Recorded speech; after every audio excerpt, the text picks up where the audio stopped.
I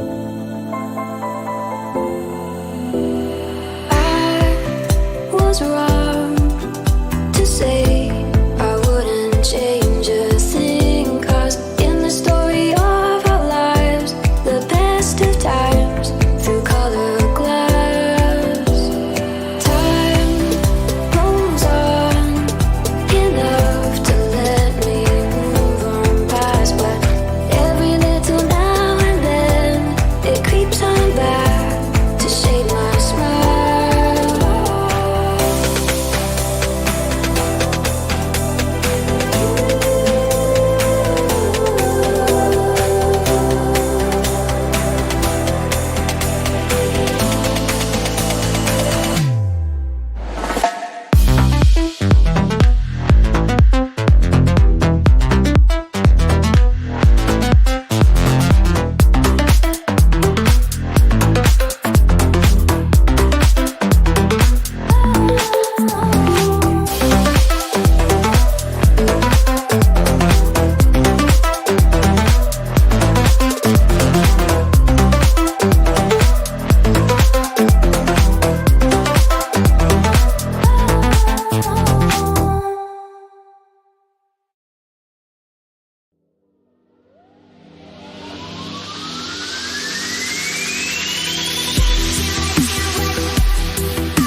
Good morning, good afternoon, good evening, whichever the case may be. For all of you listening out there across the crazy planet Earth, welcome to a brand new season of Vestiges After Dark.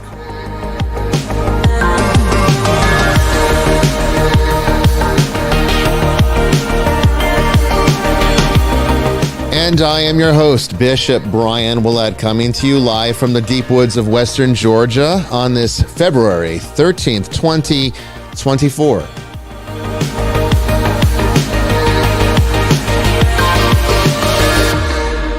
Well, tonight on this first episode of Season 9, we are bringing back returning guest Sophia Demas. She is going to talk with us on the second and third hours about consciousness after death. It's always an interesting topic, always an important topic, one that we get a lot of questions about. And regardless of what religion you belong to, it's something that's crossed your mind.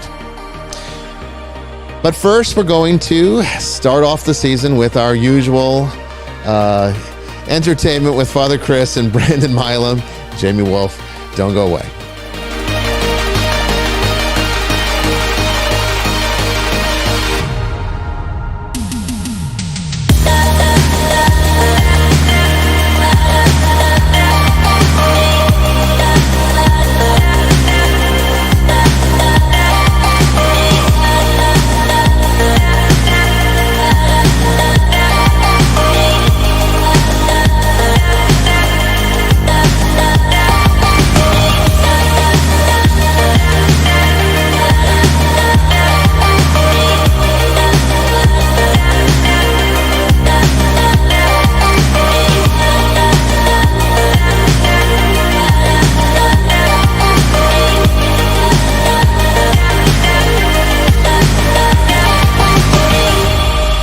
Hello, everyone. Welcome to Vestiges After Dark. Once again, this is Bishop Brian Willett, and I am here with my co-host, Jamie Wolf. Hey, everybody. And we're going to start off this season, I think, really strong because we are, for the first time in a while now, simulcasting to multiple platforms. We are now live on YouTube and Spreaker, as we always have. Of course, Spreaker is audio only for those of you who just like the podcast version. If you're driving or something, that's usually the best connection for that.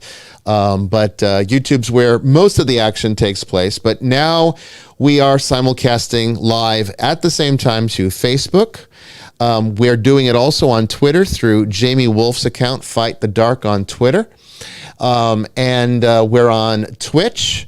We're also, well, we were supposed to be on Instagram. I think something went wrong with that connection. I am using a completely brand new platform, which is a lot easier to work with, but still a little bit unfamiliar since this is the first actual broadcast. So probably no Instagram tonight. You guys can let me know if it is airing there. I don't think it is. I don't think it went through because I believe I clicked the wrong thing, and I'd have to end the stream to go and fix it, which I'm not going to do. No, we're not doing that. No, we're not going to do that.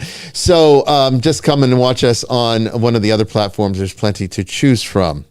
Okay. And you know, the really interesting thing, what I like about this is that if you're watching on Twitter, you're going to have it in cell phone vertical output so that it is comfortable to look at on your phone. It's a great new platform we're using. It's, like I said, much more streamlined, much easier to work with.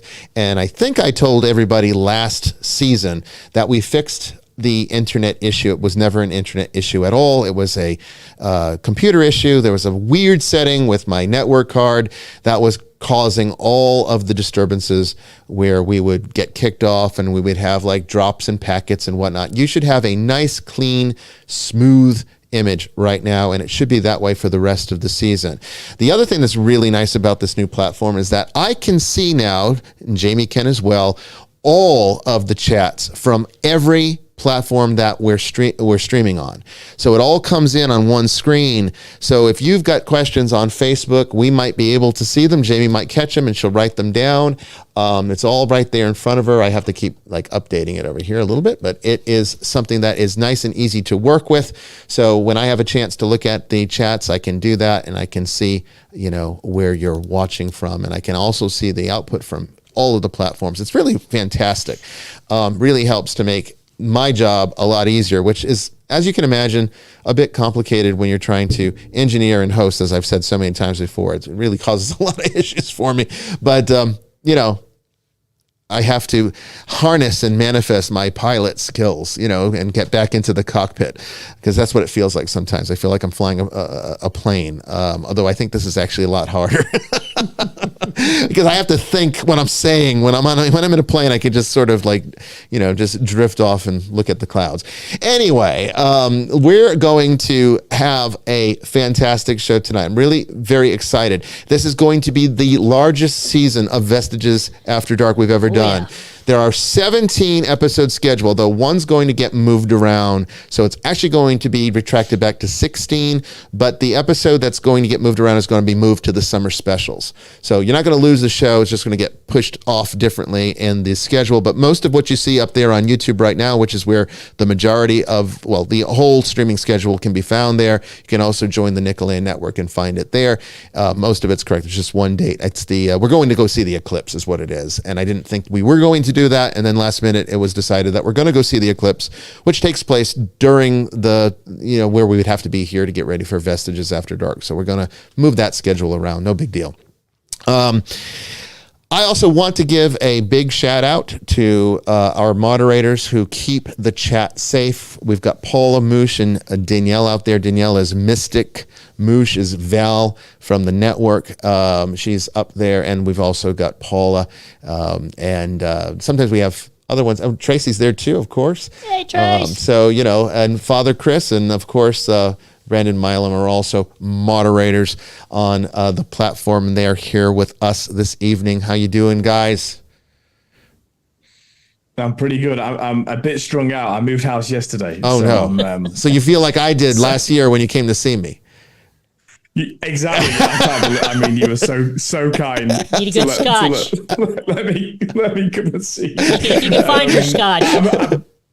By the way, I'll be there in October as well. October. I'll let you know when. Okay. I don't know exactly, but I'll be there in October. Okay, please do. Yeah, so I am wall-to-wall boxes in the rest of the apartment. I've moved back to Sydney, so I'm back in the big city. So I'm from a city, so I kind of liked living in regional Australia, but practicalities meant we've had to come back here. So we'll be here for at least a year. Yeah, sometimes that happens, right? You got to go where it's convenient. It's really kind of cool because we can. For the first time, we can see the back of your head at the same time we can see your face. Yeah, this is really exciting. Yeah, it's like, there's mirrors everywhere. And so I'm not sure what to do about that. You can also see my cat in the background. We got one lounging in the chair there. Yeah. So they're both bound to this room at the moment. So if they interrupt the show, I apologize. I don't think they will. They're pretty docile, really. But they're pretty worn out too. Them up. No worries. Brandon, how you doing tonight? I'm doing pretty good. You ready for the season? Have the same problem. Oh, you got the Ready? okay. Oh, You're ready. God, Okay. He's got his sugar. Yeah, he's got his sugar rush. He's ready to go. That's fantastic.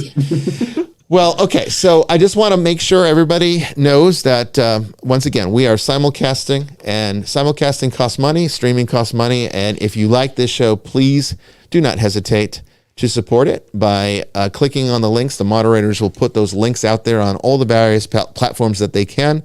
Where you go, just go to nickeland.org and click the donate button. This is a church-sponsored program, but it's not a church program. And we sometimes talk about religion, and a lot of the questions that come in are about religion, but it is an entertainment educational program. It's supposed to be both entertaining and educational at the same time. And we don't preach or teach one particular worldview. Of course, the questions that come in are often questions that are related to a Catholic or Christian nature, and we'll answer them accordingly. But that we're not limited to that. A lot of questions come in about the occult or metaphysics or even other religions. So, there's no limit on this show. You don't have to feel like, if you're not a Christian or if you're not a Catholic or if you're not part of the Nickeland Church, you can't watch this show. Don't worry about it. Yeah, don't worry about it. I mean, because it's supposed to be enjoyable, and you're here, we're here to give you something that can hopefully inspire you a bit and maybe broaden your mind a bit, but we don't get preachy here. We get educational, but we don't get preachy. Okay, so this is not mass. This is not a lecture. No, definitely not mass. We're also not offended if you don't agree with us. It's Absolutely. okay. It's Absolutely. More, it's Isn't that more shocking? interesting. Yeah, we actually don't mind a little debate here and there.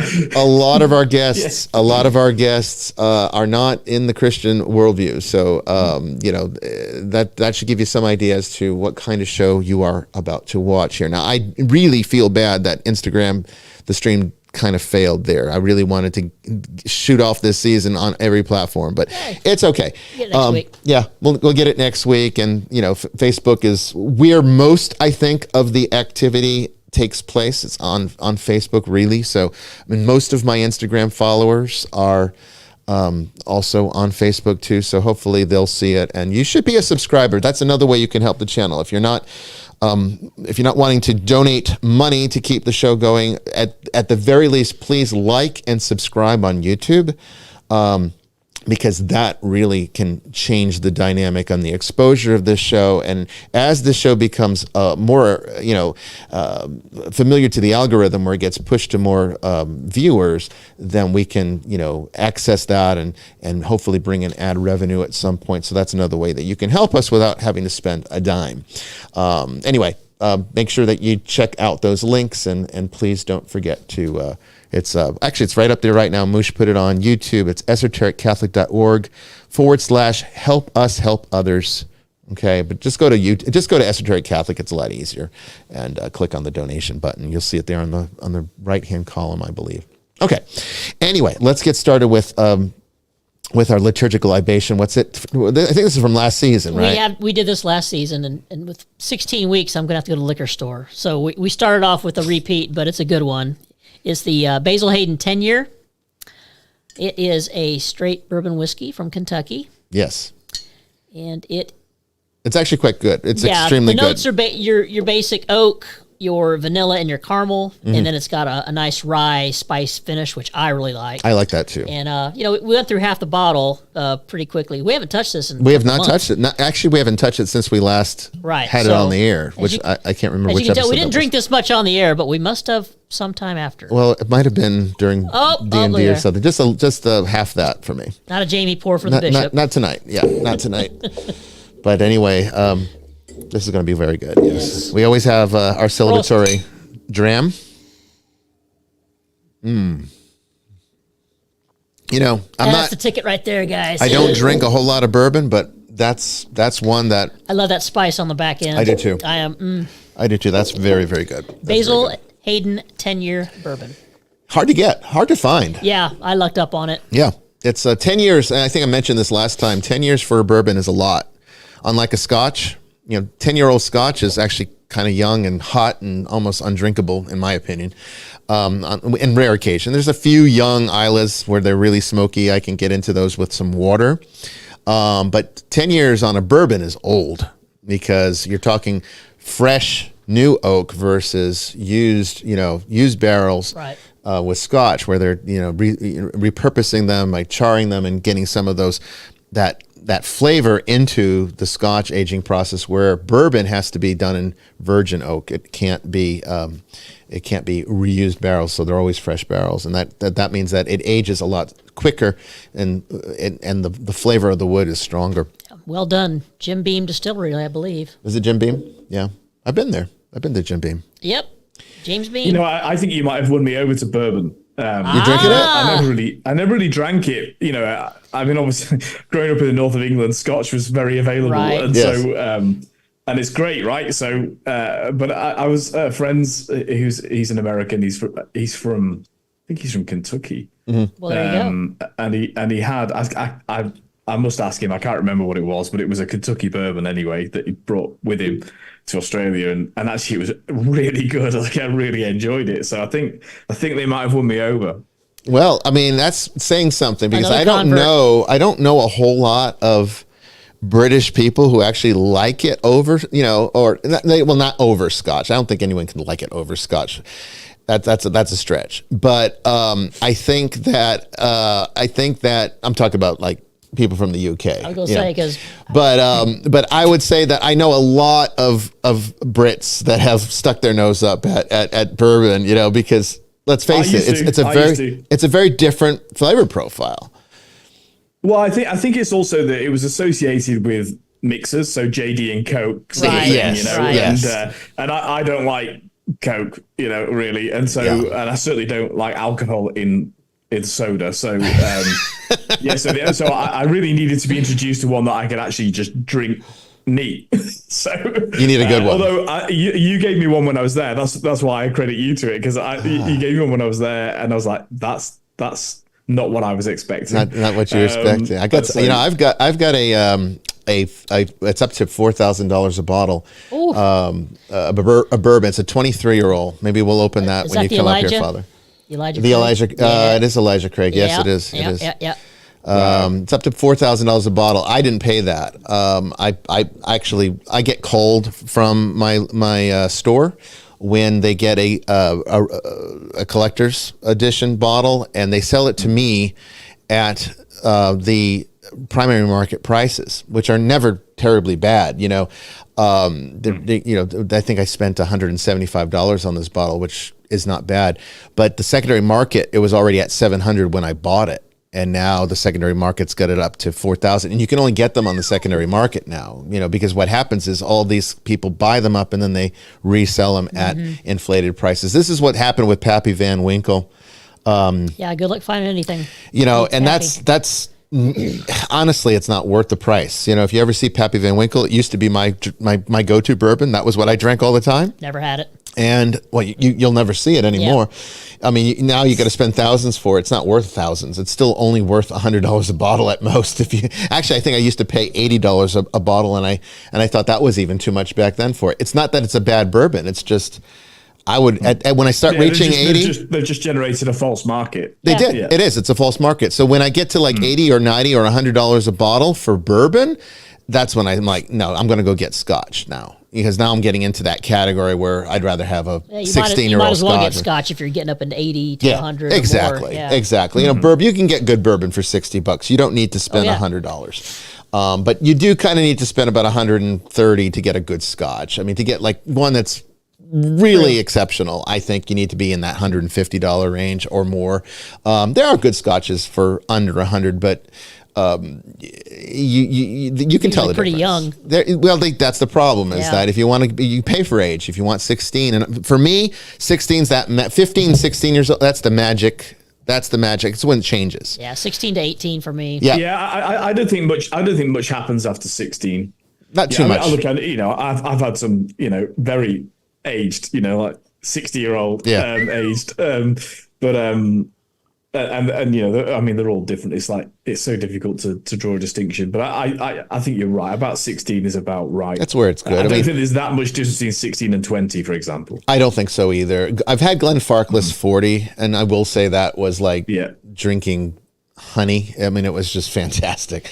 But you know, that's another level altogether, and I'm sure you know part of it is just the whole dynamic, and you know you're really concentrating. A Chivas Regal that was 40. Oh yeah. You know, and normally Chivas. I mean, I'm not bothered. I don't particularly like it, but the 40 was it was pretty good. easy to drink. Yeah. It's that's a whole other level. But yeah, typically, I mean, before 15, they can be a little hot.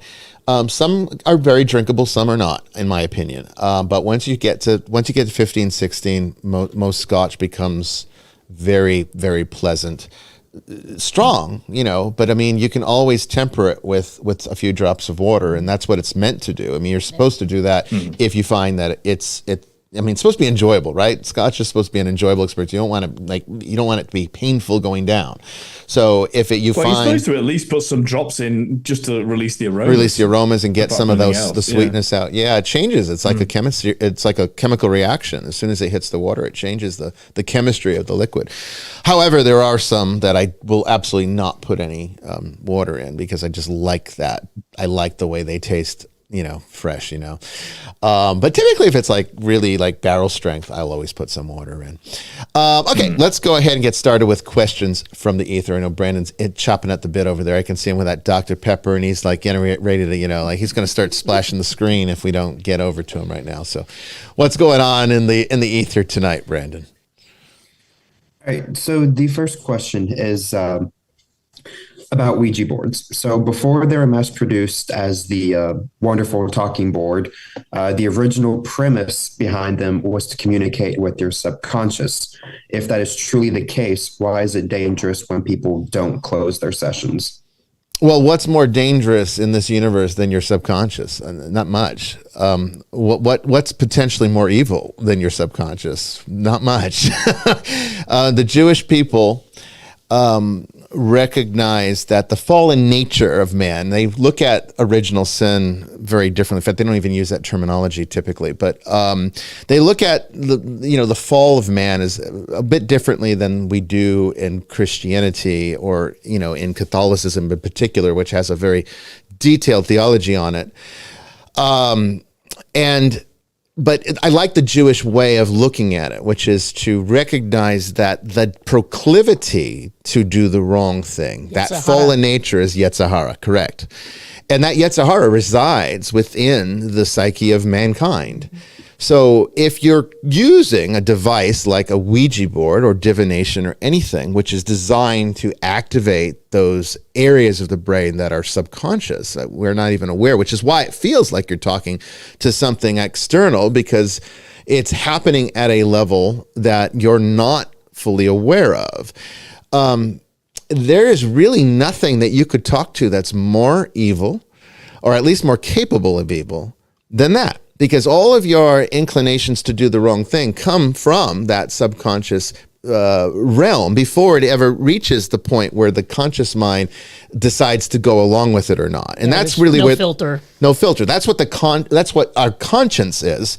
The conscience is being able to take these impulses from the unconscious and subconscious areas of the brain and decide whether or not we're going to act on them. And so your conscience will stop you typically if you have one. If you don't have one, well, then you tend to give in to these animal impulses because, and I use that term quite accurately, because essentially this is coming from the reptilian, more primitive parts of your brain. Okay.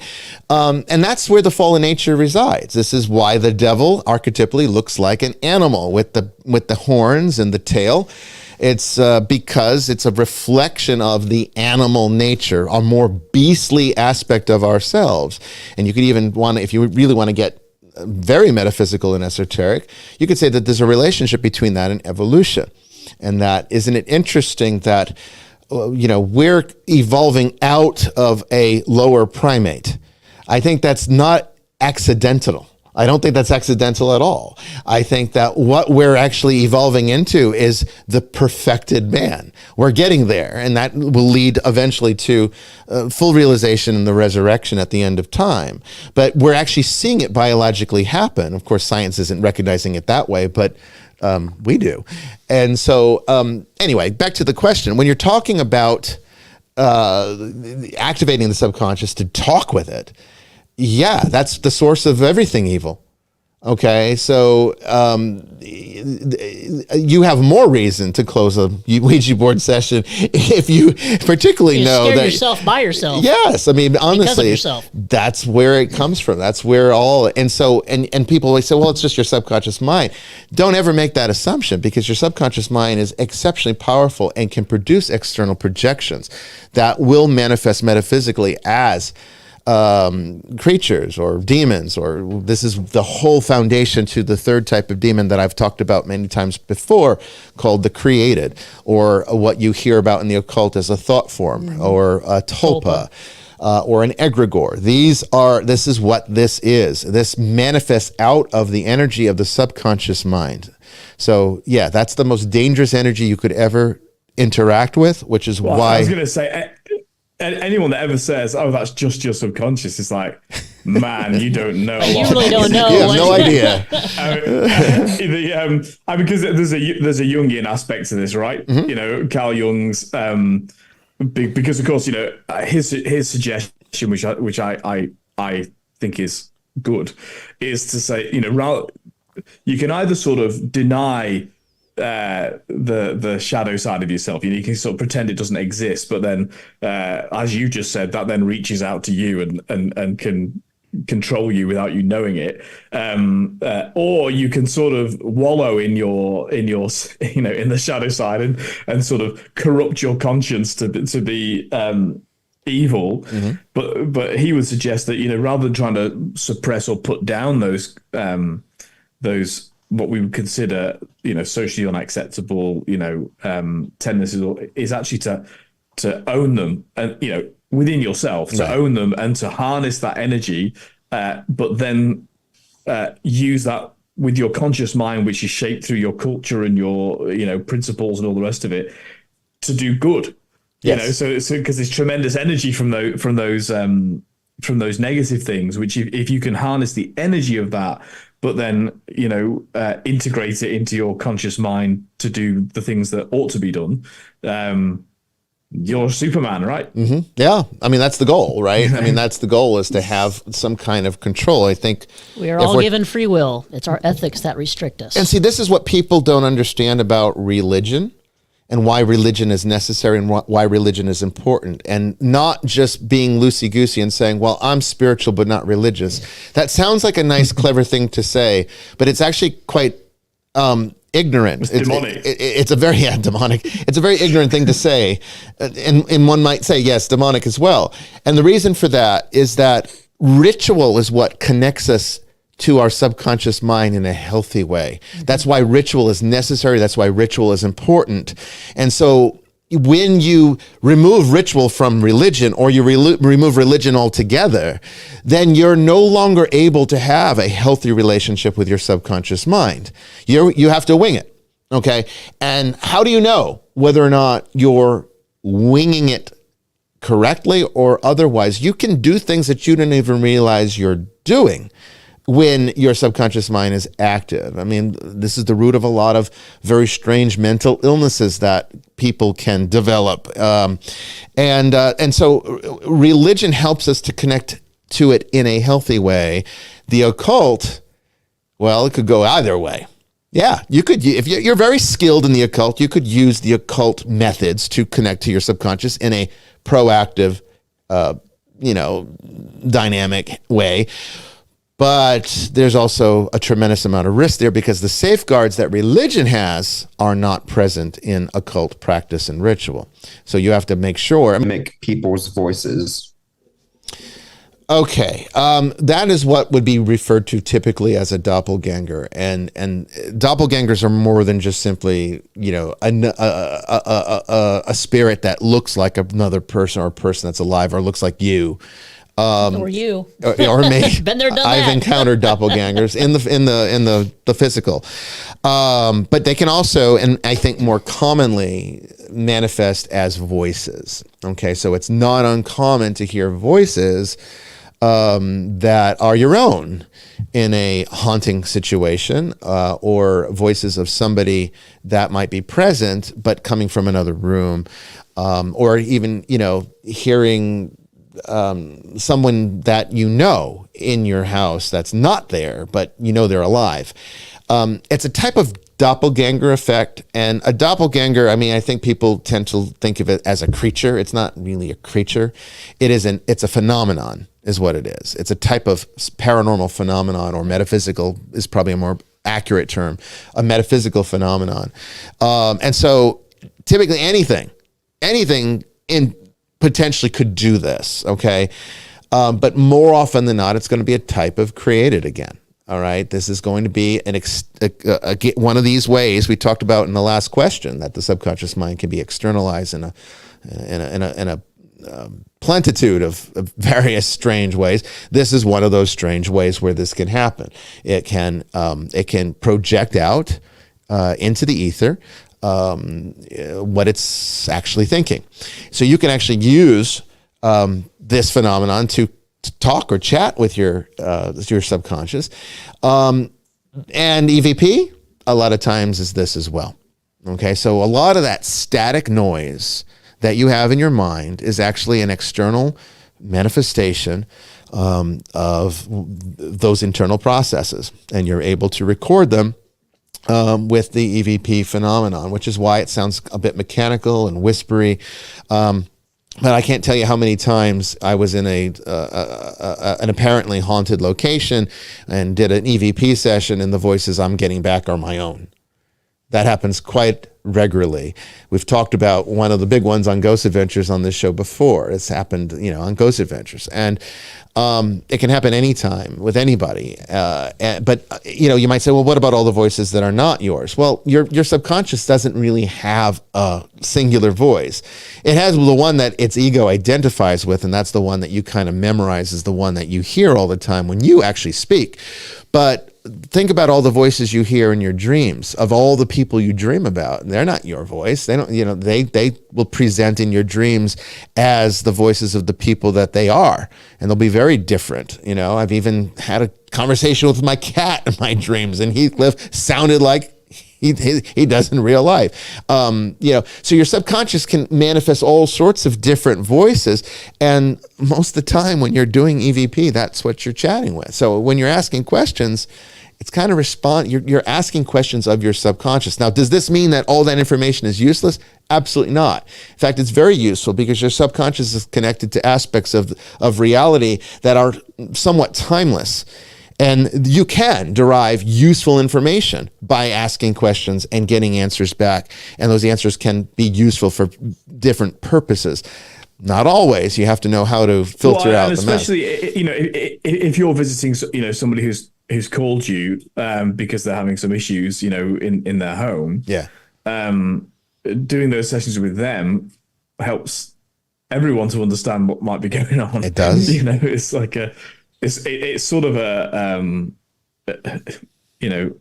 it's almost a therapy session, really. It is, particularly when a dead relative that they suspect is perhaps part of the problem comes through in the SB7 or in a EVP. Yeah, or we something. had a case fairly recently. Been to the house a couple times. You know which one I'm. Yeah. We discussed it afterwards. We had the client ask the questions. She thought it was her I believe her dead father, if I'm not mistaken. It was the father, yeah. And we weren't getting a direct response as him until she asked, and then he piped up, and the first voice comes through, she automatically said, "Oh, that's him," and then from then on, I think she was kind of leading the investigation a little bit subconsciously, but it's interesting to see how sometimes when you have the client ask the questions, that's when the next response has got to be the person they want to connect to. And it's kind of related to tonight's topic, and I think that might be a where we diverge in philosophy between, I don't know how Sophia is going to respond to this if we ask her about it, but tonight's topic is actually about communication after death, consciousness, the continuation of consciousness after death, and what that means and what that looks like, and if we can communicate with those that have died. The thing is, I am a firm, and you know this, I firmly hold to the mentality that that these ego realities exist in the attachments to the living. Yeah. So I think most of the time when a medium is connecting with what they think is a dead relative, is what they're really connecting with is just the residual energy that lives on inside that person's consciousness, the living person's consciousness, the family member that's left behind. And yeah, like I said, it can behave just like it is a sentient, separate consciousness, but it isn't. It's part of the interaction of the subconscious mind and how that has so much power, so much more power than we can even imagine. Look at somatoform disorders. That's scientific proof, in fact, of how powerful the subconscious mind is, that you can actually manifest tumors just out of your own fear, obsession, anxiety, fear, hypochondria. Hypochondria. Yeah. All of that can you can manifest also blindness. This can happen even though there's nothing wrong with the eyes.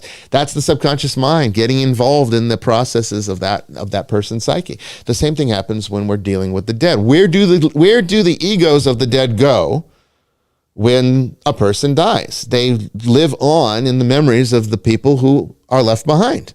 And that's where that energy is connecting. And I think that creates the illusion of a continuity of consciousness in the human sense. But we're not talking about salvation here. We're not talking about going to heaven here. We're talking about the continuity of the ego, and the ego does not continue on, and that is ultimately what has to go. It's the ego that keeps you locked here, and I think that's kind of the esoteric message of the cross, honestly, if we want to get into esoteric Christianity. I think it's the direct message of the New Testament. Yeah, you could say that if you read it correctly. I must decrease, he must increase. Yes. The idea that we have to be purified, the full of soap, all of that. That is all about the dismissal of the ego, really. The transformation of the ego.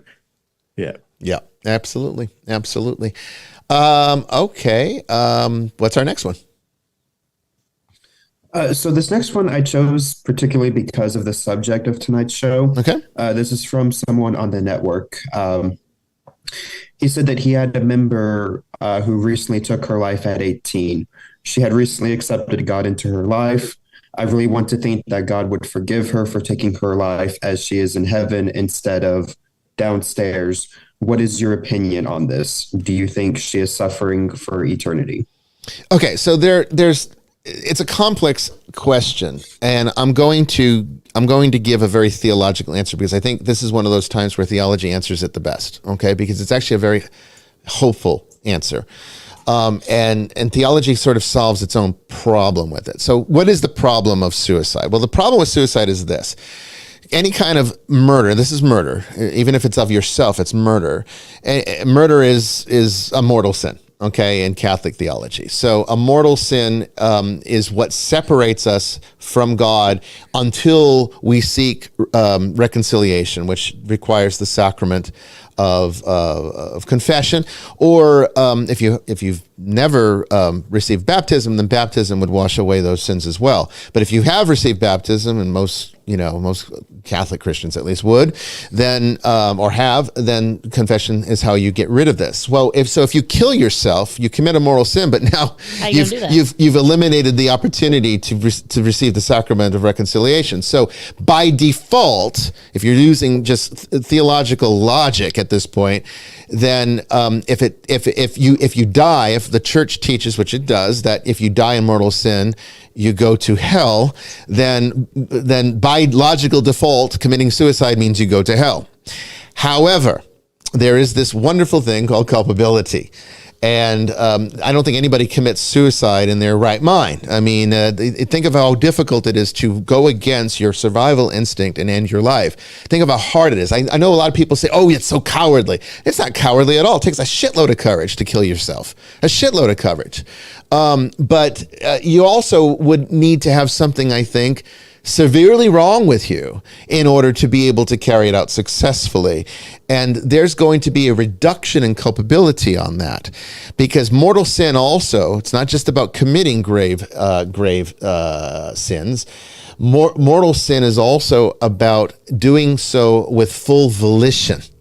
And a person who is compromised emotionally is not able to have full volition and full control of their faculties in this respect, which means that the severity of the sin itself might actually not fall into the mortal category at this point, and there could be some kind of redemptive process that exists in this particular case. I think Mother Angelica used to say it best, that she can't say for sure what happens after you die in this kind of situation, but she can be sure that when you're dead, God's not finished with you yet. Right. So it's not like this one and done, and you're just now it's heaven or hell with you. That's it. It does not work like that at all. This is all very convoluted additions that were added by various Protestant, evangelical, and fundamentalist theologies that interfere. Think about it. Very severe depression, PTSD, anxiety, bullying. A lot of suicides happen spur of the moment when they get jilted by a lover or some traumatic event happens. You're not in your right mind. No. By the very definition of several of those. So when you think about it from that vantage point, okay, the church has never said anybody's in hell. It says that hell exists, but it does not say that anybody's there. It will never declare that someone's in hell. It declares those that it are assured to be in heaven. That's what the saints are in Catholic theology. But in Catholic theology, it doesn't say anybody goes to hell. Even Judas, the church has never said Judas is in hell, because the church does not have the authority to make that determination. That's something that only God can determine. And there is no way for the church to access that information. It's that information is closed to us. Where heaven interacts with us, hell does not. Okay.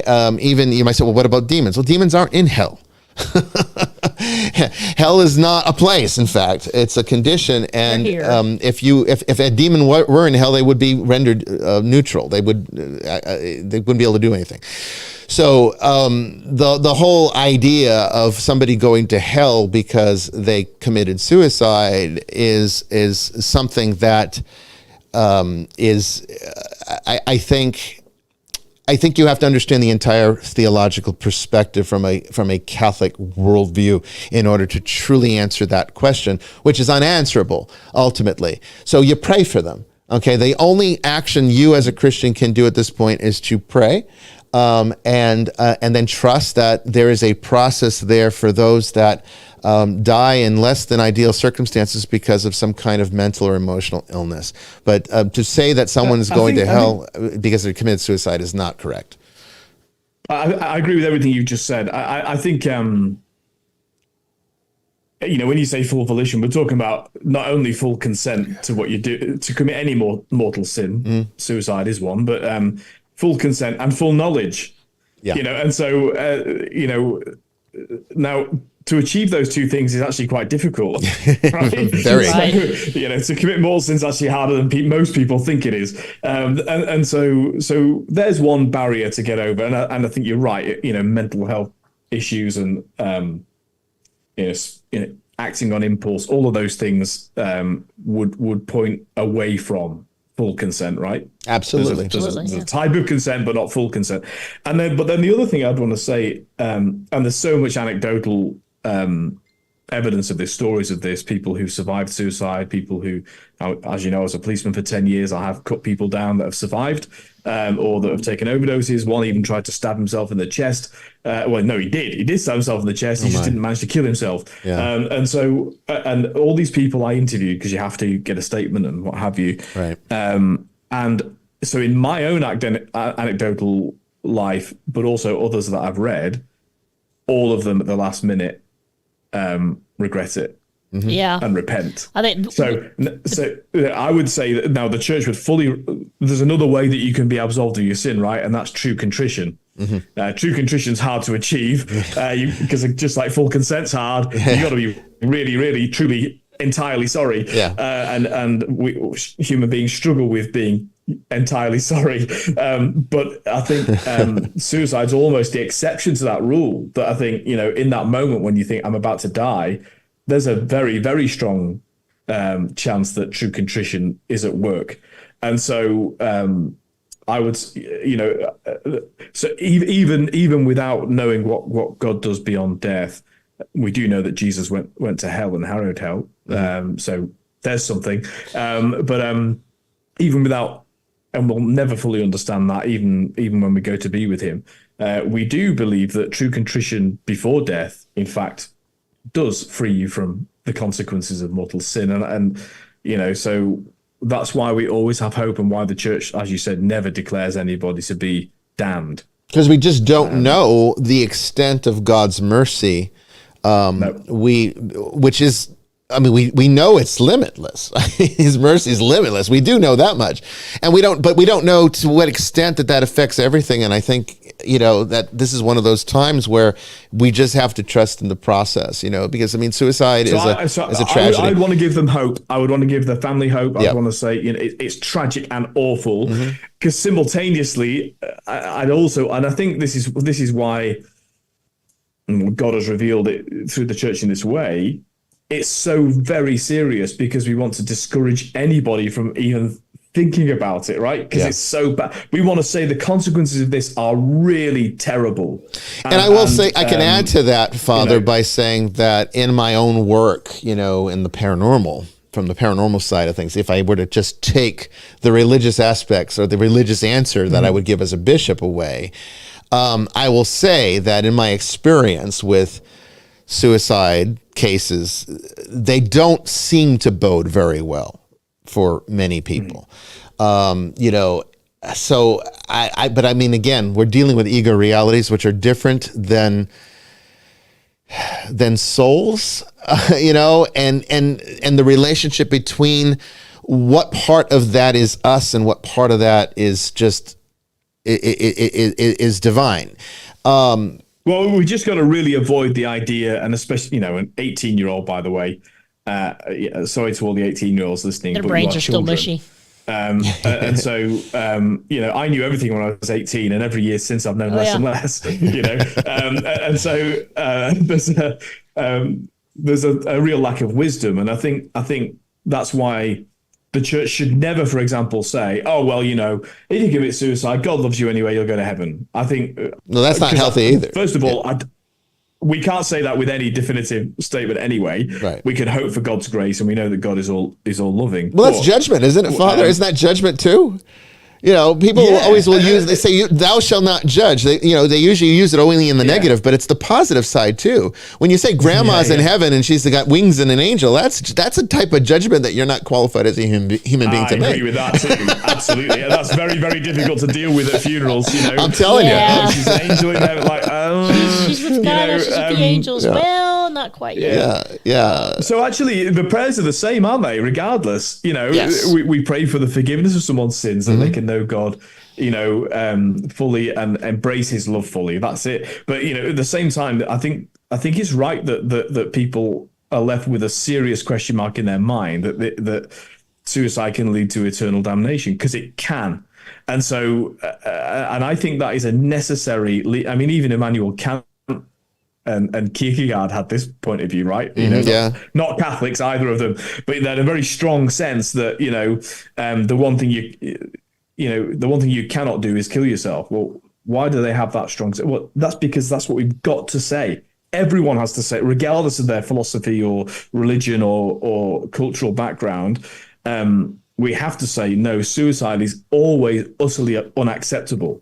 Look at What Dreams May Come. Look at that movie, What Dreams May Come, with Robin Williams, who ironically committed suicide, right?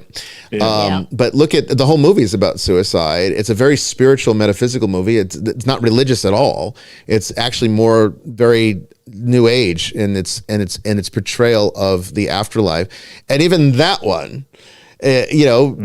Basically, it almost says that like the only sin you really can commit is suicide. It's kind of like almost emphasizing it to that point that it's that bad, but not irredeemable either. The movie does show that one can be redeemed from it if there's enough love there. That's the whole point of the film. But I do believe in the love of God over the judgment of God, because I think they're actually ultimately one and the same thing. Same thing. Yeah. And so it's eternal. It's limitless, and I would never even give an opinion as to where somebody is. I think the essence of it though is if, because we cannot understand what hell is really, but a really good explanation I heard is hell is eternal self-unforgiveness for having rejected divine love. So it's not that God wouldn't forgive us, it's that we can't forgive ourselves. That's exactly what it is. And so you can kind of see the connection between that and suicide, right? Because if to reach the point, let's say somebody's not just completely, had a bang on the head and, not thinking at all in any way, shape or form. But let's say somebody, seriously considers what they're doing and decides to do that. Yeah. If in the world to come, you're faced with the amazing intensity of God's love for you, then the idea that you thought that you were unlovable or unforgivable or actually becomes your trap, right? Because now faced with this glory and amazing love, you can never forgive yourself for having not seeing yourself as God did. Right. And a lot of people, that's what hell is. Like, a lot of people don't realize how many people do care about them until after they attempt. I've spoken to several people who attempted, on the job. And I would flat out ask them, why? Why did you want to kill yourself? And several of them, the answer was, I didn't really want to kill myself. I just wanted the pain to stop. And a lot of times it is something logical like that. Sometimes it's not self-hatred. Hopelessness can happen in different ways. And personally, I think pain can... Look, I used to think pain being that... physical or mental. I used to think pain was always something that could be managed with the right mindset. But until I had a very benign case... very benign case of bursitis. And then I learned just how much pain a human body can manufacture in a very simple kind of, inflammation of the bursa. Very simple thing. All it took was 800 milligrams of ibuprofen a couple of days and it was gone. But the pain that produced was so excruciating that I almost reached the point that, my God, death would be better than this. It's got to be better than this. So I can understand having cancer, for example.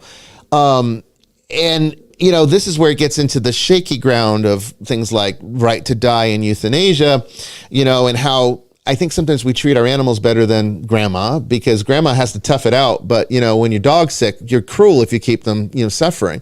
And you don't always look, these days, and particularly in the state of Georgia, pain medication, they're not very willing anymore because of the opioid crisis and all this stuff and how the government. Not in Australia. That's why I stock up when I'm in England. Yeah, I'm telling you. I mean, it's awful. And so, it is possible. Like, I used to get into arguments with fellow Catholics about this, and they'd say, "Well, you could always go, you could always get treated with medication." It's like, not always. Not always. No. Sometimes the pain's too much. At that point, I think your culpability goes down to zero. I'm not saying if you're in this situation, go end it all. But I think if something like that tragically were to happen, I certainly would not put the wrath of hell on that person, just because they were in so much pain. That became the better way to deal with it than having to live through it, which they were going to die anyway. And that's the kind of thing that I look at in this. It's like, I think that's the key difference though, isn't it? I think if somebody has got a terminal illness, then that's a very different thing from, I feel just being depressed and wanting to end it all. Going on in Belgium at the moment, an 8-year-old who's depressed and end it. That's murder. I know. I just it's crazy. Unfortunately, that's where it ends up, right? If you but I mean, I guess as a libertarian, I have to accept that, Father. I think as a libertarian, I have to accept. As a libertarian, I have to accept that. I have to accept that in order to have the freedom to make my own decisions, that I have to accept that there are going to be people that abuse those freedoms. Once you're an adult, I don't think a libertarian has to accept an 8-year-old. No. Well, but I mean, the fact of the matter is, if it ends up, if laws, I mean, I agree with you, they should not extend that way. But I mean, they're really taking a lot of liberties with what the guardians of children are able to allow them to do. And I don't know what the right answer is for that. I know the moral answer, but I mean, I don't know the best political answer for that, because it's not always going to be the same one. And they right? are different. They are different. Yeah. And I think that's the thing. Sometimes to protect freedom, you have to allow people to make bad choices. I don't know. Anyway, we are now getting ready to start the meat of the show tonight about consciousness after death with our wonderful returning guest, Sophia Demas. Don't want to miss this one. Don't go anywhere. We'll be back after this.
empty hearts and neon lights. They're playing with my mind.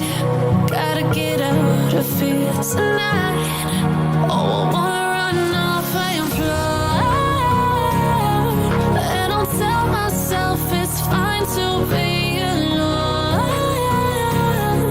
just to find somewhere that finally feels like home. Oh, oh, oh.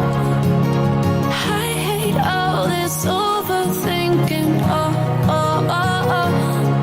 The more I swim, the more I'm sinking. Take me to a world of silver. No more heartbreaks, tears, painkillers. Take me somewhere unfamiliar. Bring me back to where we started out. Get me out of now. To where we started out. Get me out of now. To where we started out. La la la la la. Get me out of broken hearts and starting fights, turning truth to lies. Gotta get up, stop wasting time. Yeah, I wanna run off and fly. And I'll tell myself it's fine to be alone, just to find somewhere that finally feels like home. Oh, oh, oh. I hate all this overthinking. Oh, oh, oh, oh. The more I swim, the more I'm sinking. Take me to a world of silver. No more heartbreaks, tears, painkillers. Take me somewhere unfamiliar. Bring me back to where we started out. Get me out of now. To where we started out. Get me out of now. To where we started out. Oh no.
Welcome back, everybody, to Vestiges After Dark. We're getting ready to start the second segment now with our very special guest, Sophia Demas. I think you're going to find this to be a very enlightening conversation. Certainly, the last time we had her on as a guest, which was a few seasons ago, we were really enthralled. The audience, we had so many questions coming in after that show. Just the whole idea, the whole topic of afterlife is of great interest to people. So it's always fascinating to see people that have had unique experiences talk about what they know. And that's what you're going to get tonight. And I think you're going to find it very, very interesting. Don't go anywhere. We'll be back in just a second.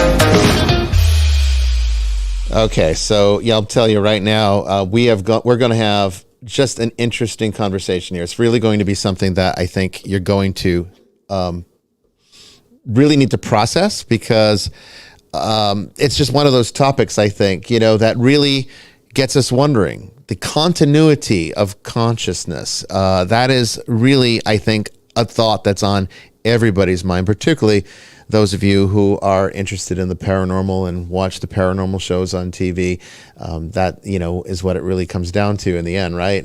What really is going on here with things like EVPs and mediums and, what happens after we die? It's the biggest question that every single person must face. And it's something we all will face. That's what makes it, I think, so eerie, is that it's not something you can just ignore or avoid or say it's like something that happens to other people. It happens to every one of us. And it's one thing we'll all share no matter what. Absolutely. And we don't know, right? We don't know the specifics of that. So it's always very helpful to get insights like the one we're going to have tonight. So Sophia has enjoyed three diverse careers: a decade in architecture that included work with notable 20th century visionary Dr. R. Buckminster Fuller, running her own couture fashion business, and working as a mental health therapist in private practice. She has created Living a Fearless Life, a 12 workshop program designed to help society's most at-risk women increase their self-esteem, which was piloted in the Philadelphia prison system and implemented with groups of ex-trafficked, ex-homeless women and women in recovery. Focusing on her careers, Sophia did not want to get married, have children, or write a book. The universe, however, had other plans. She successfully remained single until the age of 45 when she married Frank, Father Stephen, one of her mentors. An Albanian Orthodox priest who opened up covenant houses, shelters for homeless youth in New Jersey, introduced her to a beautiful Turkish girl living in one of the shelters.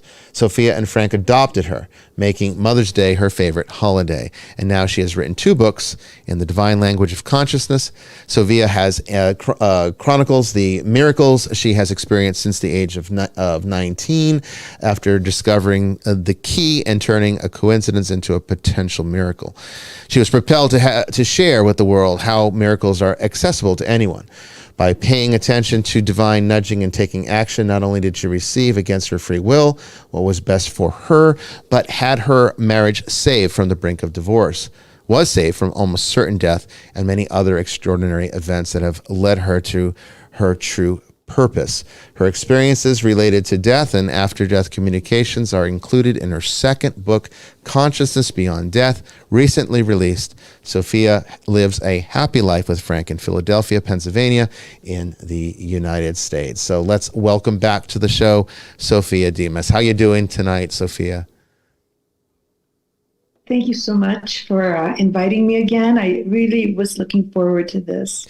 Good to see you, Sophia. It's such a great, you were such a great guest. Honestly, like I said, we got a lot of email and a lot of questions that came in and a lot of topics that came up, I should say, in subsequent episodes after your appearance. And so I think this is the big one for everybody. It's the idea of what happens to us after we die, and, what of ourselves continues on, because there's definitely different opinions on this depending upon which religion you look at, and in Christianity, I think at least Christianity, Islam, and Judaism, there's I think a more wider acceptance of the idea that the self that I am today, the person I think of myself to be today, will go on to either heaven or hell. But in the East, it's a very different perspective, that ego dies, ego is shattered, ego is dismantled, and that there's some kind of higher reality that we're really locked out of right now because of the ego getting in the way. That's what actually continues on. But how much of that is consciousness? How much of that is awareness? Do we think like we think now? And how does that happen without the brain? Is the brain just a transmitter, or is it something more, or is it the seat of consciousness, and it just, transmit awareness from the universe? So many different perspectives, different thoughts on it. And so I guess let's start off by reminding the audience about how you get into this work, and then we can kind of talk about your book and the topic at hand. I was forced into it. As I said, I had no desire to write a book. And I argued with a medium that I coincidentally bumped into. That is a story in and of itself. And she told me I was going to write a book, and I argued with her. And she said, word for word, she said, Spirit says when she's ready, there are many spirits here to help her and many hands on earth. Mm-hmm. And that's the way it went down. But what happened, I hadn't, when I decided to write the book, it was the first book, The Divine Language of Coincidence. It chronicles all the miracles that happened in my life since I was 19. And I just, my husband was actually encouraging me to just write everything, because I was going, it's too much, and he says, just write it all, and then you can, shave it off later. And there were too many, the miracles were too numerous. So I just plucked out the ones that had to do with death. Mm-hmm. And so the 7 of the chapters in the second book, Consciousness Beyond Death, are my experiences, and 3 are of 3 close friends. Mm. And one thing I have to say, I don't find any of this paranormal. I just don't. To me, this is absolutely normal. and I am absolutely convinced that when we die, we simply shed our bodies, and we are as conscious as we are right now. And so basically the first book is more like divine intelligence, putting coincidences in our path to nudge us towards our true purpose. And of course, the secret is to take action. The second book is having communication. So the first book is communicating with divine intelligence. A true relationship with divine intelligence, God, whatever label. Yes. But the second book is the most incredible thing to have communication with departed loved ones. And both divine intelligence and our departed loved ones communicate in such clever ways. And this gives so much hope, because that means when I die, I get to be clever and communicate with those that I left behind. Very interesting. So then you see it as literally like the continuity of who I see myself, or who you see yourself to be, that lives on in whatever comes next. That's like no different than as we see it right now. No. Interesting. No difference. No difference. Okay, so let's talk about the book. So what has transpired, in detail that led you to this conclusion? Because this is a fascinating one. Okay, this can validate a lot of what religions have said, right? Particularly Western religion, which is very much focused on this in afterlife. That is it always a knowing in the sense that you're dead, or do you think you're still alive? No, you're dead. So you're dead. And you know that you're dead. You know you're dead. Okay. Okay, that's interesting. Okay, so you said that none of it is, you don't see any of it as paranormal, and it's very normal for you. And I get that. I understand that completely. So in the terms of like ghosts or hauntings, how do you see that in relationship to what you know?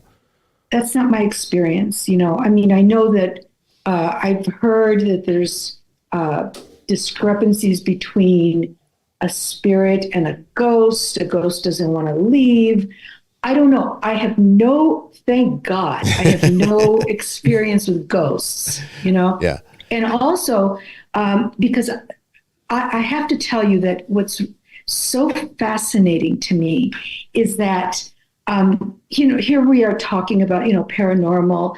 However, what I discovered, which I just find fascinating, is that scientists have, both books have gotten the attention of scientists. Yes. So right there. Well, let's talk about that. What have scientists said about this? Because this could be one of the ways to bridge the gap between the two philosophical systems that don't always really see eye to eye on these kinds of subjects. Mm-hmm. So the first book, I know that scientists have studied consciousness. I had no idea that they studied coincidence.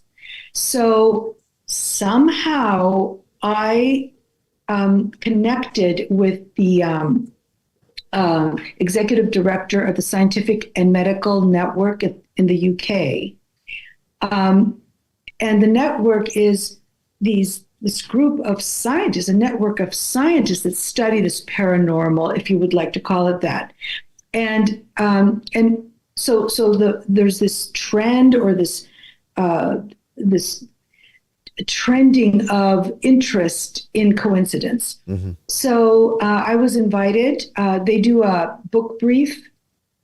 They feature a scientist every month and do a review of their book. So they interviewed me for the month of September and featured both books. And then they invited me to the summit, the Synchronicity Summit, as a panelist, as the only non-academic, non-scientist. So obviously the scientists are now catching up. Yeah. Okay. Yeah. So then I thought, okay, for the second book, I had reached out to, and they treat me like a peer, which is really quite, enthralling, because I don't have that PhD after my name. Thank God, because I don't have to prove anything. I can say whatever I want. It doesn't matter, All right. So I reached out. Oh, Eben Alexander, you're familiar with him and his book, Proof of Heaven? I know about the book. I have not read the book, but I'm familiar with it, yes. Okay, so last year I kicked off the speaker series here at the Center for Contemporary Mysticism in Philadelphia. And he was the last one. So I said, would you like, I'd like to send you my book if you'd like. And he says, oh, okay. So I sent him the book. He loved the book, the first book. And he said, send me the manuscript to the second book so I can endorse it. So I sent it to him. And his reply was, I'm sorry, I cannot endorse your book because there's not sufficient discussion of consciousness. Now that we call BS, but what it is, it's code for, I'm a neurosurgeon. I can almost die, go to heaven, come back and write a book about it because it's an NDE. near-death experience, which has been researched for decades. Yes. But I can't touch your topic with a 10-foot pole. So I said, okay. So then I thought, well, I'll ask a scientist from this group, and he would endorse my book, Bernie Beitman. And he responds, I'm sorry, I can't endorse your book because it's not my field. So he studies coincidences. Uh-huh. So in the meantime, the executive director, David Lorimer of the Scientific and Medical Network, sends me 2 articles that he co-authored on after-death communication. 3 days later, Bernie Beitman emails me and says, since I received your email, I have received a flurry of after-death communication information, so I will endorse your book. Now, there you go. It's still not his field, right? Right. But now it's okay, because now, lucky for me, just before publication, a new scientific field has emerged, ADC, after-death communication. So now they're all interested. How fascinating. Speaker, that is, I mean, I've always said that science, because of its self-imposed, maybe it's not even self-imposed, I guess it's just a natural barrier, but there's an imposition in the sense that they must have empirical evidence to be able to evaluate in order for there to be any kind of scientific decision made at all.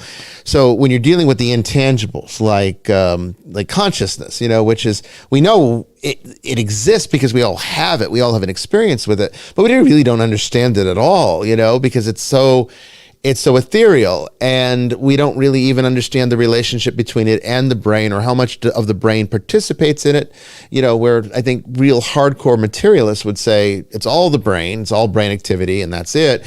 And then you have more like theoretical physicists, or, even quantum physicists that would say, well, not so fast. Because there's all these other things going on in this universe that should not be happening, but are happening. And the interesting thing that I just noticed that there seems to be definitely a link that they're making between meaningful coincidence, or what Carl Jung would have called synchronicity, and consciousness, and that is sort of one of the ways in which the empirical can be bridged to this more spiritual, ethereal concept. So, tell us more about the coincidence part of this. Well, interestingly, one of the articles that David Lorimer sent me, there was something very interesting in this that you were talking about, the materialistic, scientists, and he admonishes materialistic scientists, saying that there's in the face of mounting anecdotal evidence of after-death communication, if you don't consider that, you are not a true scientist. And he gave the most wonderful example of a close-minded materialist, okay?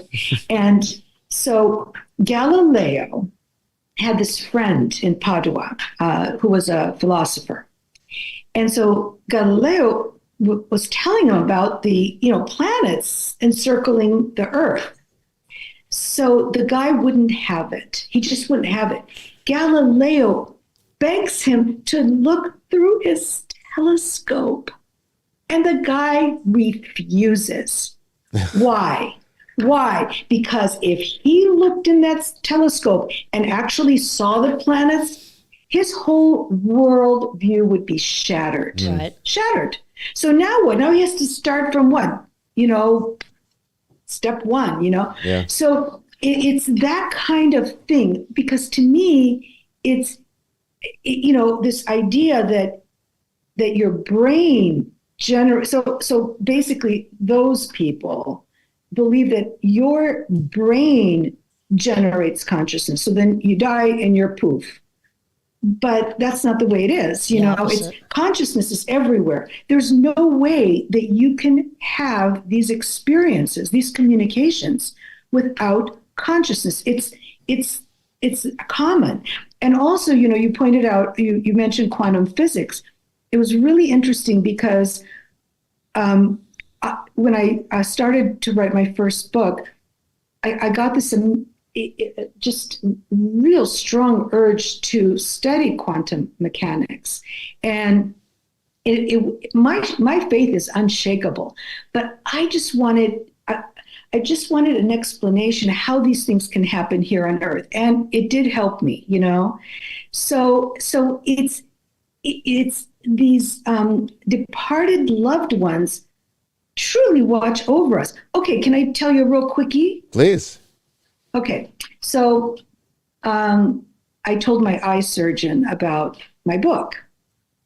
And, you know, because everybody has some kind of a story, you know, some kind of a getting a sign or having a coincidence, you know, because with me, to me, everyone has coincidences all the time.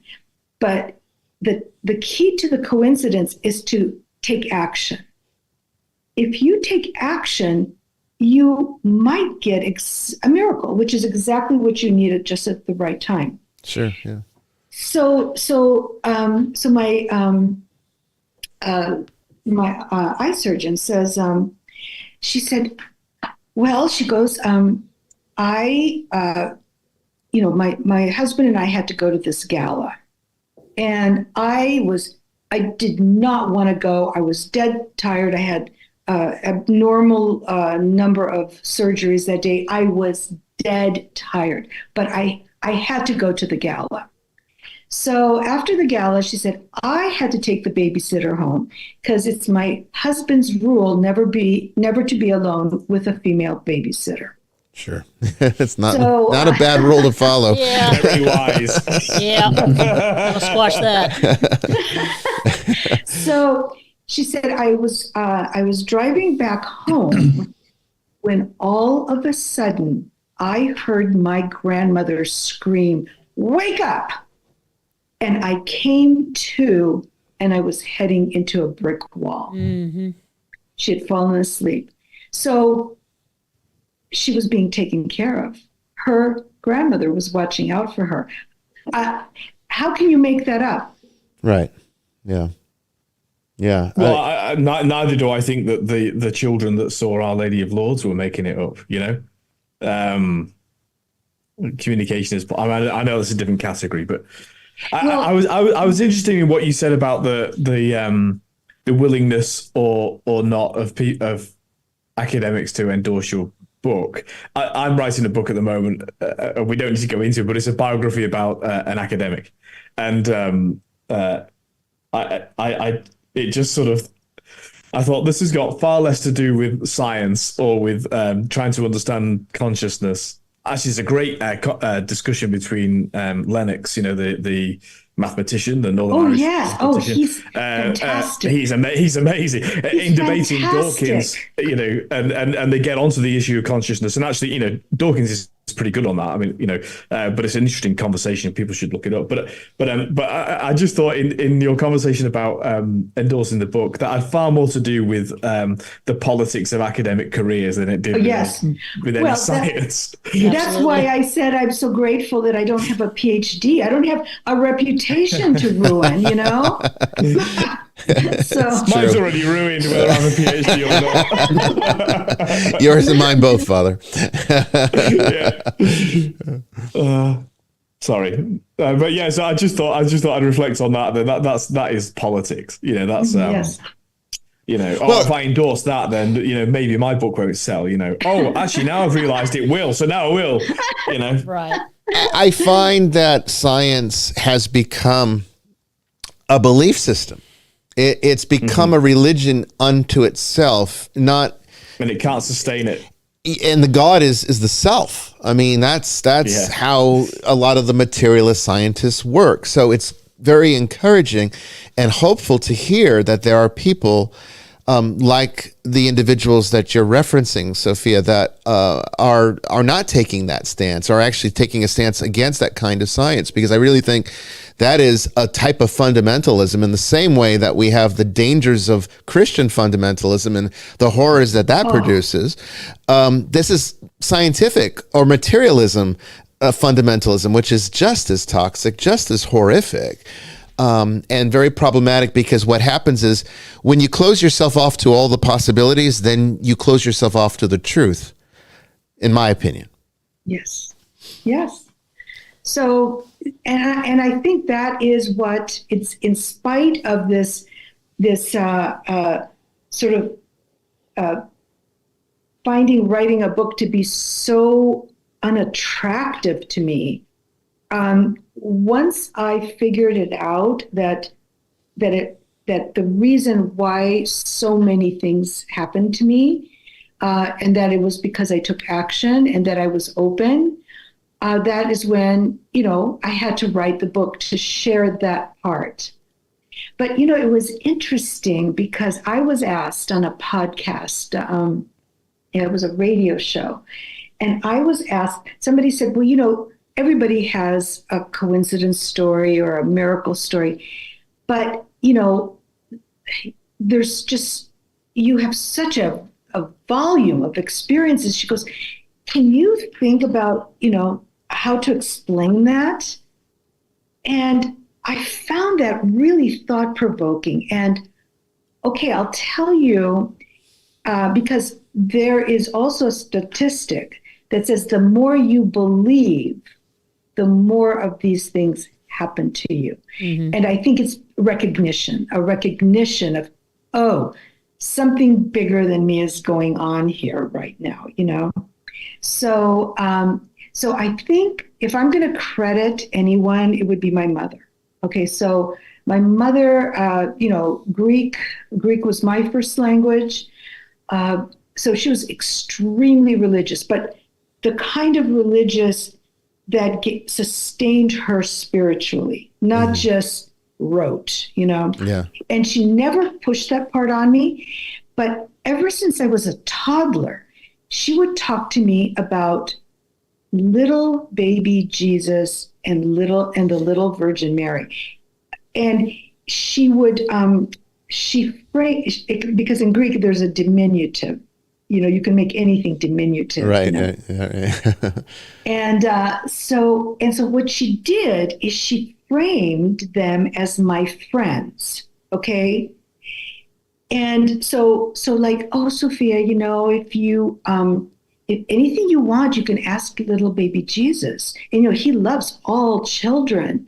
And then if you're scared or you feel like you need protection, you just ask the little Virgin Mary.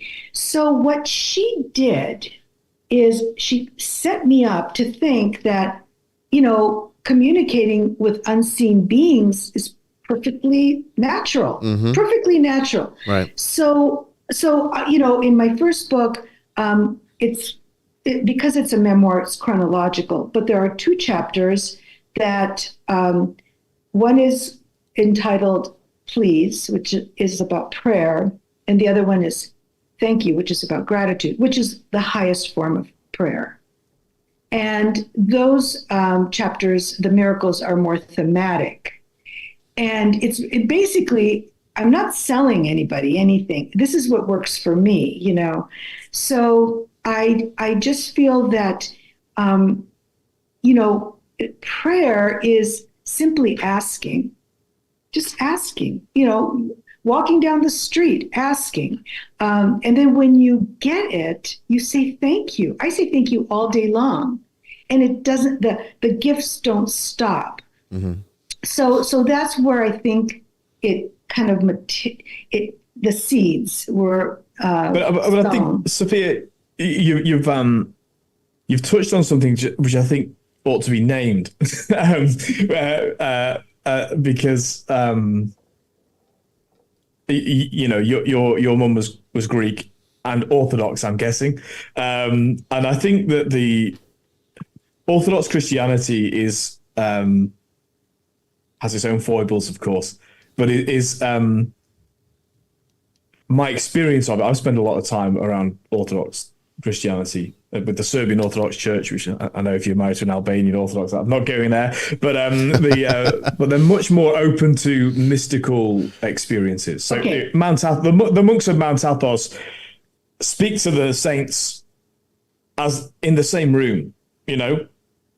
They're so, and it's so hard for people who've never experienced Orthodoxy. I mean, where Bishop Ryan lives and a lot of his audience have been steeped in Protestant Christianity, and there's such a massive not a difference in terms of the creed, but there is a massive difference in terms of the sense of walking with the saints, walking with every, you know, that these distinctions are not concrete.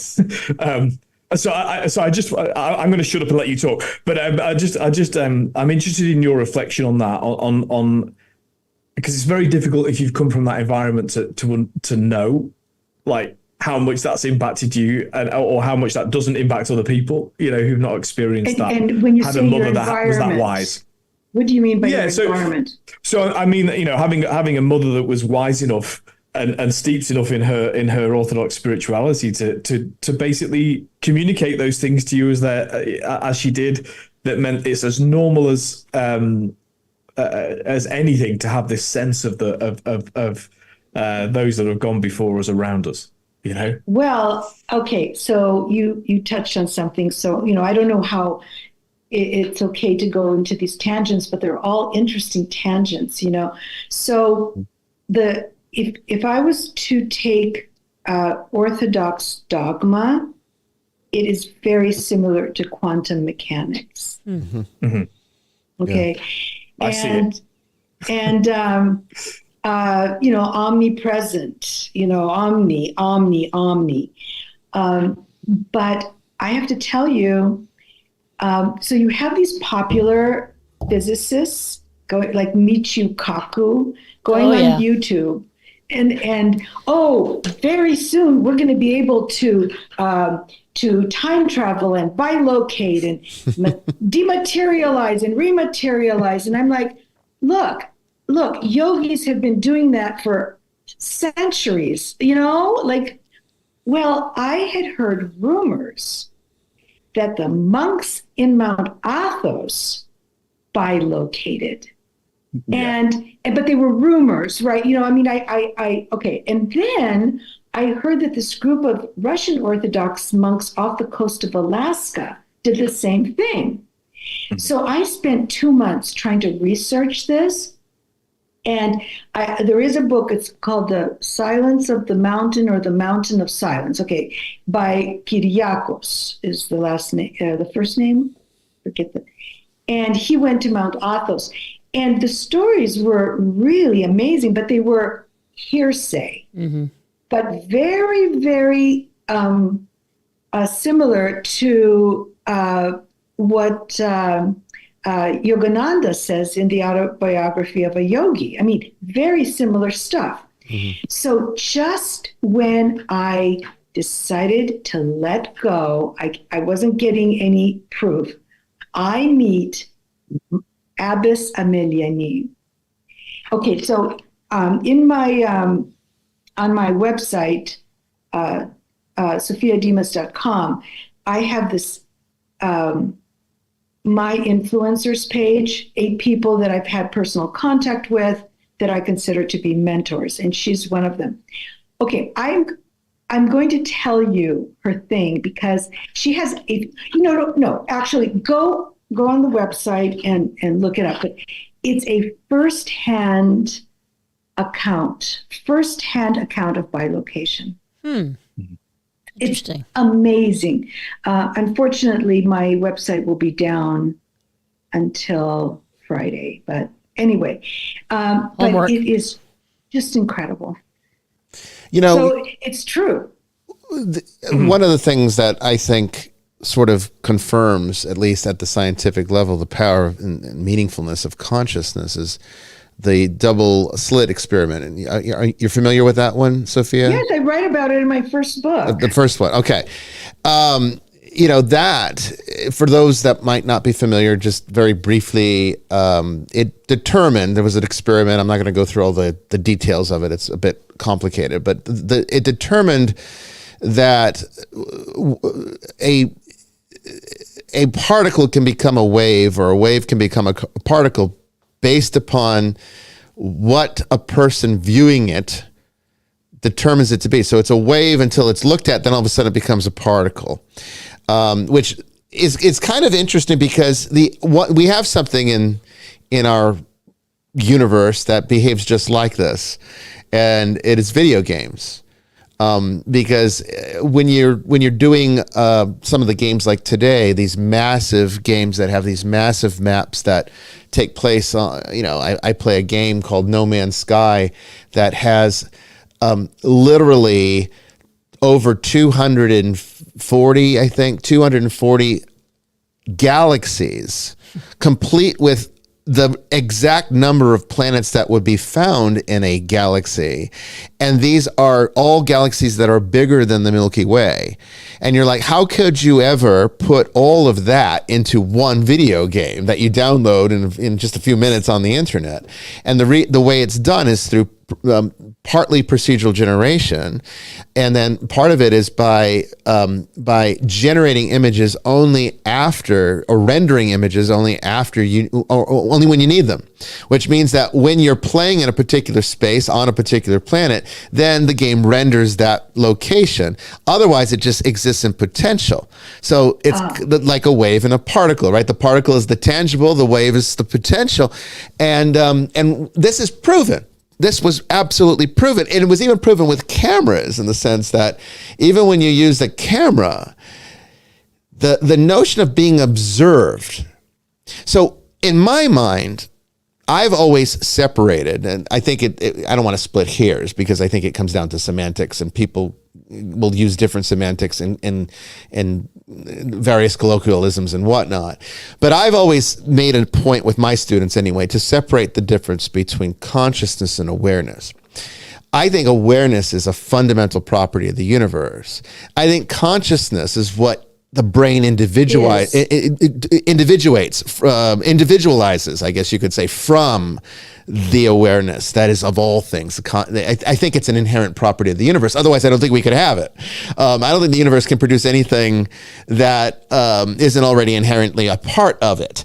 So we might have, the universe, I believe, is created by God, but I do believe that everything in it was created through the universe and through the rules that he put into place with the universe. So therefore, if there's consciousness in this universe, or I should say, if there's awareness in this universe, then that must be a property of the universe itself to be able to have these different beings experience it.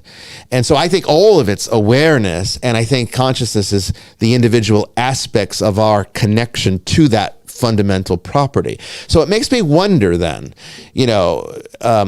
and I get to this because of the double slit experiment, and how even a camera was able to produce the wave or the particle, even though it wasn't an actual being making the observation. As long as something is observing, then it was able to respond in exactly the same way, which means that being a biological entity did not matter. As long as something's making the observation, that's what matters. The observation is what matters, which means observation might be a fundamental property of the universe.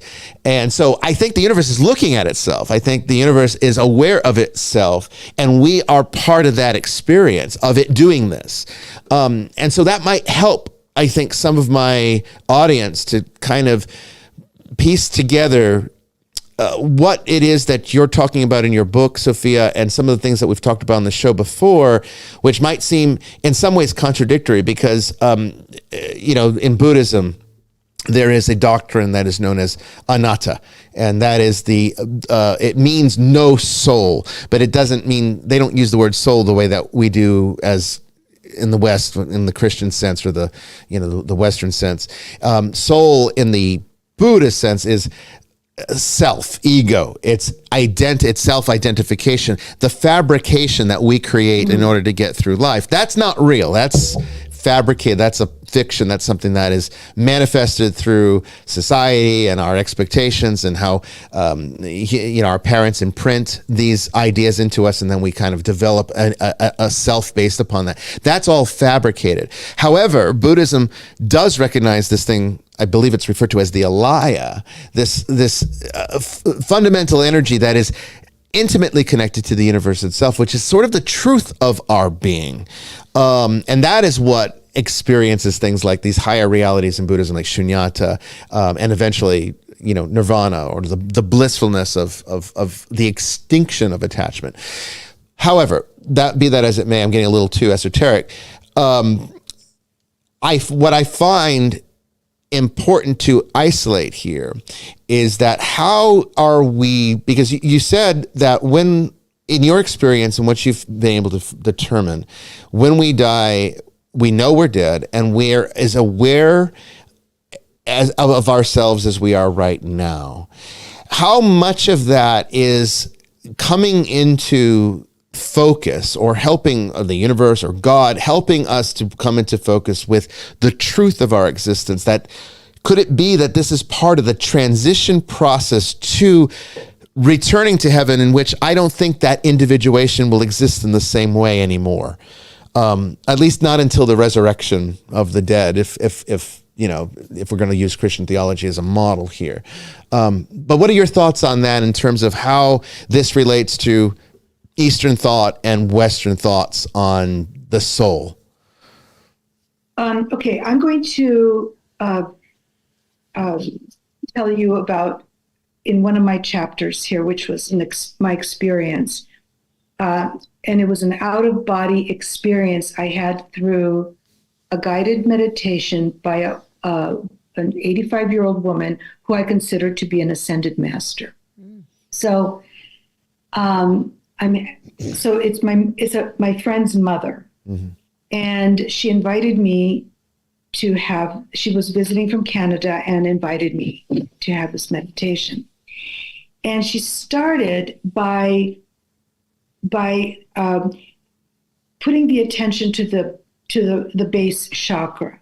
She never used the word chakra. She just said, just imagine, that you're in a red garden and everything is red, and the flowers and the insects and everything's red. And then she moved up to the orange garden, which was right below the navel. Instead of 7 chakras, she corresponded the colors to the chakras, but never used the word chakra. And at first I'm going, because she kept repeating, okay, now we're in the orange garden, and now we're in the... So I'm like, okay, look, she is like up there. She channeled she's Jewish, and she channeled the Virgin Mary, So I'm like, okay, I'm going with this. So all of a sudden, she comes to the heart chakra. And now we're in a green garden. Everything is green. And all of a sudden, I feel the weirdest sensation, and it was this energy, elliptical energy slicing through my heart, like, whoop, whoop. And I'm like, oh, wow, what is going on? And I'm going with it, and I'm just so fascinated. And then she goes she skips the throat chakra and goes to the third eye. And just then, we're in the purple garden. Okay, so all of a sudden, this horizontal sensation is happening, and then all of a sudden, there's a vertical sensation that's going from the top of my head, and it was zinging. And I'm like, okay, just remember this, because you have to talk to somebody about this, because this is so fantastic. It's so bizarre. And then she invites us to go to the crown chakra. She says, now you're in this crystalline garden. It's all white and crystalline. And all physical sensation ceased. And I am floating. It's a whole chapter in my book. Yes. Yeah. I'm floating in light. I'm floating in light, and I'm thinking, oh my God, I don't have a body. This is incredible. I mean, I'm just like, wow, this is incredible. And I'm thinking, like, where am I? And then I heard a voice, like an impression, and it said, this is where you came from, and this is where you're going to go. And I had to have those physical sensations to experience the opposite of no sensation, none. So I believe that's where we're going, and I believe that, I think it's different for different people. I don't know. But I was going to give you an example of one of these communications. I don't know if we have time. Oh, you do? Yeah, sure. Okay, so I'm picking this one because I still can't believe it. So as I said, three of the chapters are of close friends, experiences close friends have. So, right. So my best friend Mary almost died from addiction twice. Once from alcohol poisoning, and then from heroin. And I didn't know it. Mm-hmm. And she just disappeared from my life for 2 years, and then she appeared, and she was on the road to recovery. And she is like the queen of AA speakers in Oregon. So her father, so she's one of 8 siblings. She's the youngest. And her father, so after being sober 5 years, her whole life turned around. I mean, she was working in a spiritual community, and she was married. Her son was in college, and her father died, and she was the apple of his eye. And I loved Mr. Dutton. He had this gravelly voice, and so the pastor of the church took her aside and said, your father's going to communicate with you, but he's got to settle in for a couple of months. So a few days before Christmas, she goes to her AA meeting, and this guy that she only knows through this meeting takes her aside, puts a folded piece of paper in her hand, and said, "This came to me in my meditation this morning. It's from your father." Oh, wow. She said she couldn't open it just then. She took it home, and she reads this poem that I would like to read you. Please, yeah. She never shared that she was the youngest of 8. She never shared.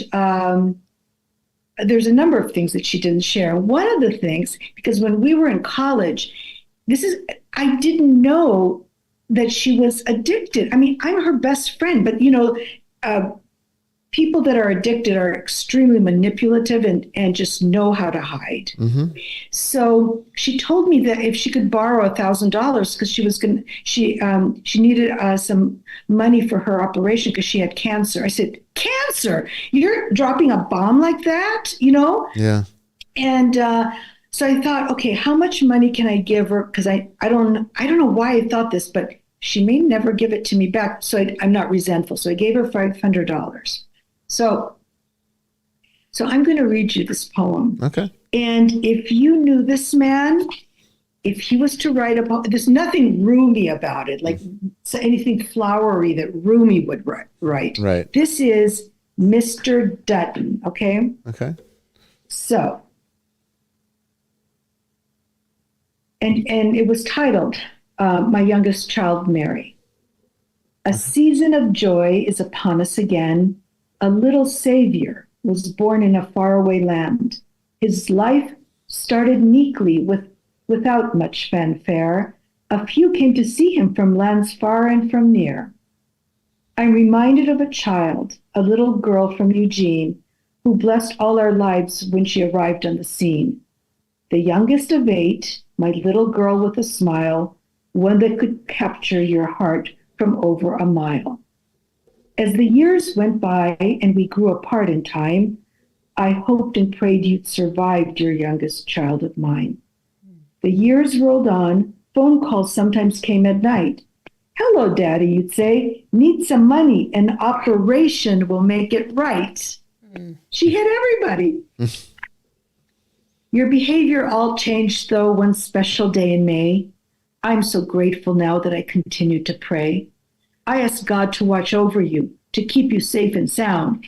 Bring her back, I said. We love her and want to keep her around. Your life has changed so much since that miracle day in May. That was Mother's Day. Mm-hmm. I have left for a better place now that's not really so far away. So continue on one day at a time, and don't forget to say, someday we will be together again. Just remember to hope and pray. I watch you daily now with pride and a puffed out chest. My God, you're a lady and one of the best. I'm always with you, my dear youngest Mary. So don't be sad, and for heaven's sake, there's no need to worry. Just remember today, as your life continues on, I'm in heaven bragging about you from dusk until dawn. To those who will listen about my youngest child, Mary, I say, look, that's my girl. There's no more need to worry. Let not your hearts be troubled, the Apostle John did say. In my house there are many rooms and a place for me to stay. So do the next right thing, and please remember to pray, for separation is only temporary. We'll be together again someday. Beautiful. That's beautiful. Let's take this as a good moment to kind of reflect on what we just heard. We're going to go to our... Can I just drop one bombshell before the end of the hour? Very quickly. The biography I'm writing is about a Mr. Dutton. Oh, see, there's the synchronicity. There it is. All right, we'll be back here in just a few minutes. Just take a break, relax, go to the bathroom, get yourself a drink. We'll be back here in just a moment. Don't go away.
Welcome back to the third and final part of Vestiges After Dark, as we now start getting into your questions for our guest tonight, Sophia Demas, who's talking about the continuity of consciousness existing after death in exactly the same way as it exists now, according to her research and experience. And we'll find out more about that through your questions.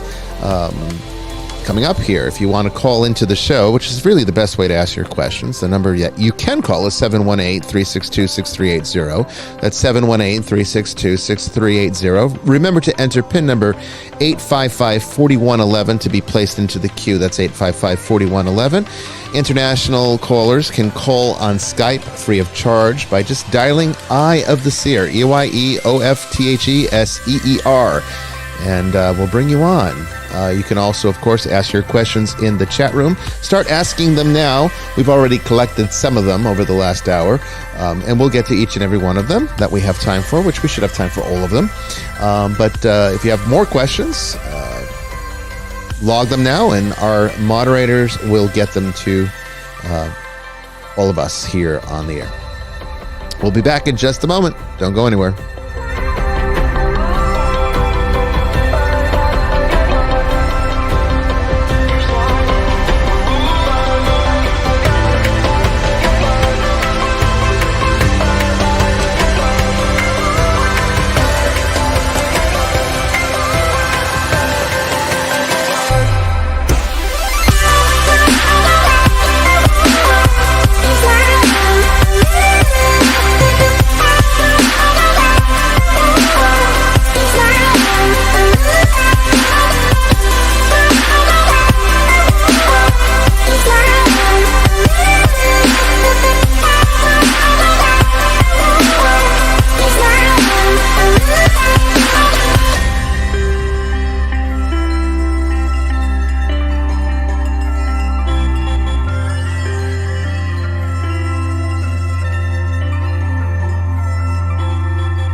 Thank you, everyone, for waiting through the break, and we are now getting ready to get to your questions. I want to say that, I've got a brand new platform here that we're using for this season, and it's still a little disorienting. It's a lot easier to use, but it's almost so easy to use that's kind of tripping me up a little bit, because I'm used to having to deal with all the complex problems that we had with the previous system, and as you all know, we always had a lot of issues with that. At least this one, when there is drops and packets between the different platforms that we're streaming on, it automatically corrects them without having to have me start up a whole new file, which was, as all of you know who've been through those horrific seasons where that happened, it just became sometimes impossible to even do, and we lost the show.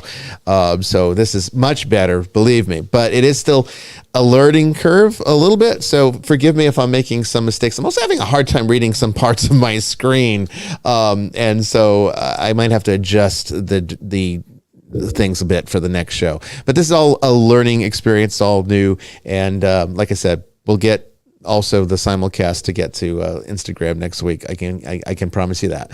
All right. So what's our first question, Jamie, from the audience for our guest tonight? Brandon had a few. We had one way back from April. It goes back to the subject of suicide. Okay. So go ahead and knock that out real quick. I think you did touch on it. Okay. She asked what your thoughts were on assisted suicide. Well, okay, so the church's teaching on assisted suicide is that it's forbidden. Okay, it's murder. That's how, pretty much the Christian religion takes it. Orthodoxy, I believe, and Catholicism, Roman Catholicism, are both in agreement on that, I'm fairly certain. The Nicolaitan Church it takes a little bit of a slightly different stance. I have always felt that if a person is in excruciating terminal pain and they are confirmed terminally ill and they are not able to receive the kinds of relief that would be necessary by having proper medications, because as we've talked about, that's becoming harder to get now, even with hospice. I don't think it's too bad quite yet, but it's getting there in some places. And I know that, just getting morphine for a dying person can sometimes be problematic because they're always so concerned that it's going to be misused somehow. I do morally have a problem with the way that we treat our pets better than our own people, our own families sometimes. And if a person is terminally ill, confirmed, they're going to die anyway, I don't see, if they do not want to continue to endure that, I don't see why they should be forced to. But that's a personal thing. So the Nicolaitan Church's position is that we leave it up to the conscience, the individual conscience of the individual person. So I don't take, as a bishop, a formal stance on this one. I do yield to the magisterium because it is wiser than I, and they have a problem with it. So maybe we should have a problem with it. Personally, I feel that terminal situations are different. And I can say that if I were in a terminal situation, in excruciating pain, not being properly taken care of, I would like to at least have the benefit of my cats, because we don't let them suffer through, when death approaches them and they are clearly incapable of dealing with it. We don't force them through it. We some people say put it out of their misery, but we give them relief, we give them peace, right? But human beings don't get that because it's murder for us. I feel that there should be an option for people, if they so choose, to take that option. And I don't think there's necessarily the same moral culpability in that kind of situation that there would be if a person was just depressed and wanted to die, which is a whole different matter and not one that I would absolutely ever condone, because that's something completely different. But the church does teach against it. Okay. And that's the, so. I think there's a more uncomfortable teaching of the church, a more controversial teaching of the church that we've not covered that ought to be said, which is that, and as soon as I say it, it's like, that we do actually believe there is meaning in suffering. And suffering, yeah. And there's a principle of, suffering being related to redemption. It's part of it. I mean, look, I'm not saying these things glibly. I'm really, I know. And I don't, it's a can of worms, but I mean, I've come to the conclusion in my life, and listen, and I'm not in any way making comment on if somebody is in absolute agony and there's no relief for it. Like, I'm not pretending to understand that situation, right. But I've come to the conclusion in life with the suffering I've had, which, I'm not, there's no point comparing suffering to other people. It's just, your suffering's your suffering, Yeah. Gonna experience it differently, Yeah, well, my response, for example, to materialist atheists who say, how can there be, how can you believe in God if there's suffering, is I've come to the conclusion that suffering is the meaning of life. Now, I know I've just dropped a bomb. Let's take that bomb. Let's take that bomb and bring it over to Sophia and see Sophia, what are your thoughts on this very topic, assisted suicide and suffering? Do you see value in that? Do you think that we should, muscle through it until we naturally expire? Or how do you view that in relation to what you know about what comes next? Okay. I really adhere to a lot of the Buddhist philosophies, especially through Thich Nhat Hanh, who was a Buddhist monk and a Christian scholar.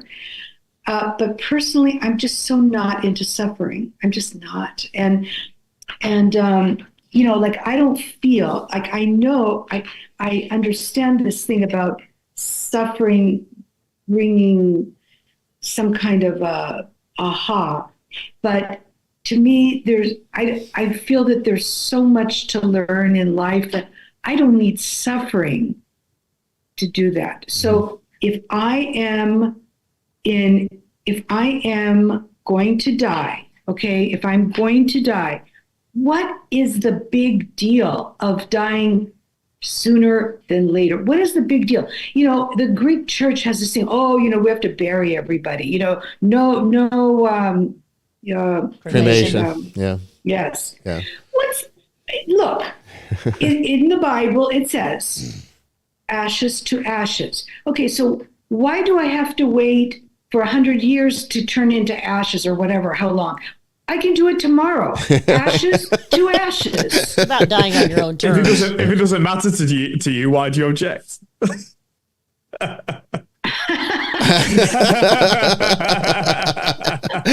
Sorry, I'll stop.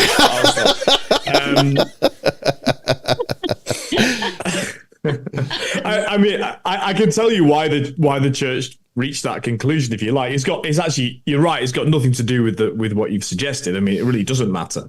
The only reason the church settled on that is because it became something that mattered to those who had a view of human nature that was different from what the Jews and the church taught, which was that somehow the aim of life is for your spirit to escape the trap of the body. You know, it was resisting Gnosticism, right? So and the Greeks understood that really well because the Gnostics were a part of the Greek world, and so that's why and especially the Orthodox Church, so influenced by the Greek Church, won't revert. I mean, the Catholic Church these days allows cremation, for example, but that's because our culture is so far removed from that Gnostic principle. But I think for the Greeks, it's closer, right? And so it's more tradition at this point. I think intellectually closer. Yeah. I mean, because I can guarantee you, if a Greek Orthodox or a Russian Orthodox devout Christian were to fall into a volcano and disintegrate, or a plane crash, yes. I mean, they're going to still have the same access to salvation and the resurrection of the dead that every other Christian that was buried will have. It's not a salvation matter. The teaching is nothing to do with salvation. It's about the practice of the church, and that practice of the church is in relation to something which actually for most people isn't really a thing anymore. That's true. Yeah. I think I agree. I agree with Sophia. I agree with you on. I mean, I understand theologically, academically, the Christian valuations that are put into suffering to be Christ-like and to take on some of that into ourselves and to embrace it. I get that. I do. I really do, philosophically.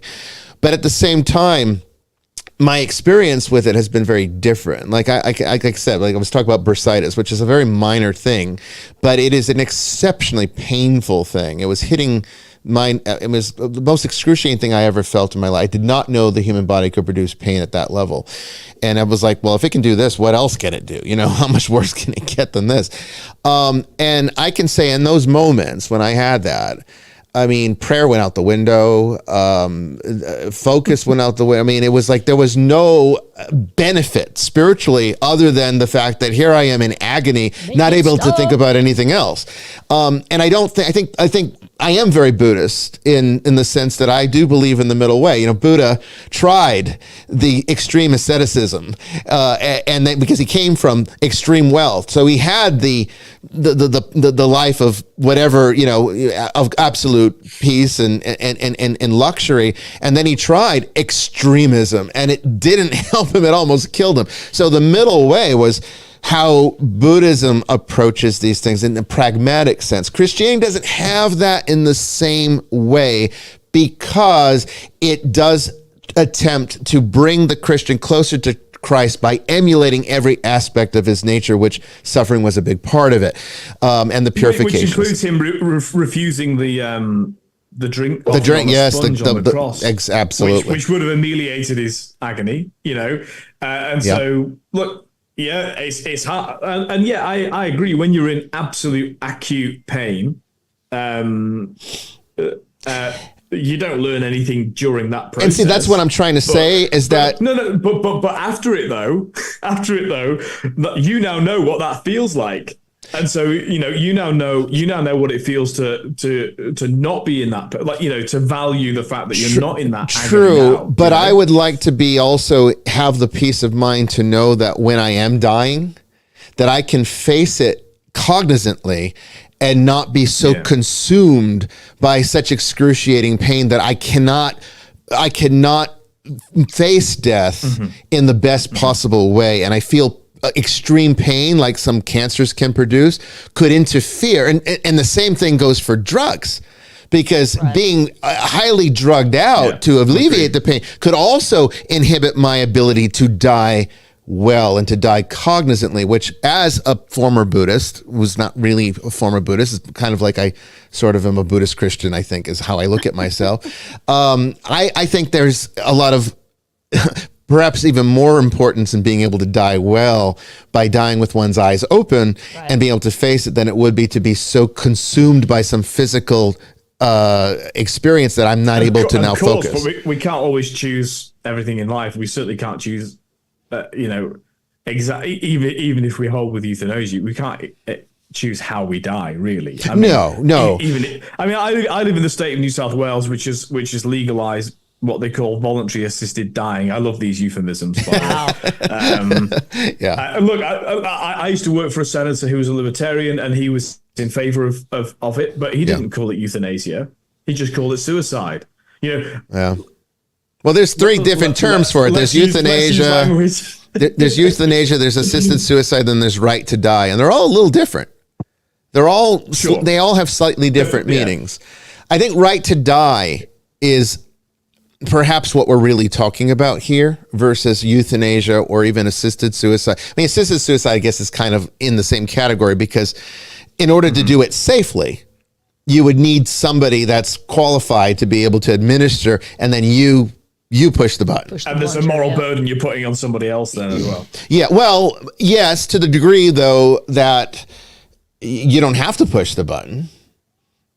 It's just, it's there. Yeah. It's still your choice. It's something that you decide when it happens. I mean, look, I personally, I think if a person has a moral problem with this, then that would probably be a bad career choice than to get into, assisted suicide as a part of the medical field. So you probably should stay clear of that. If somebody's already a doctor or a nurse or a palliative care, they're already in that industry, and then all of a sudden it's legalized, and then they might have. Well, they might have to get out. Difficult, right? That's right. I mean, I might have to come down to that.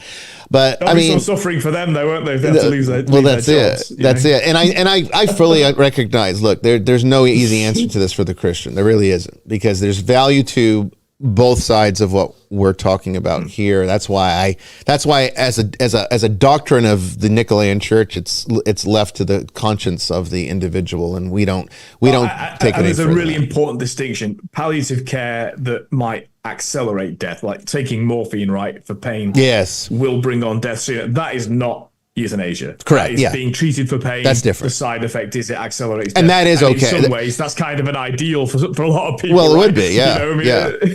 It would be. And that's perfectly to make. But it doesn't work for everybody, I know. That's the thing. And to make it perfectly clear to everyone that the church has no problem with that. In fact, that's what it encourages you to do, is that to use, the full scale of hospice care.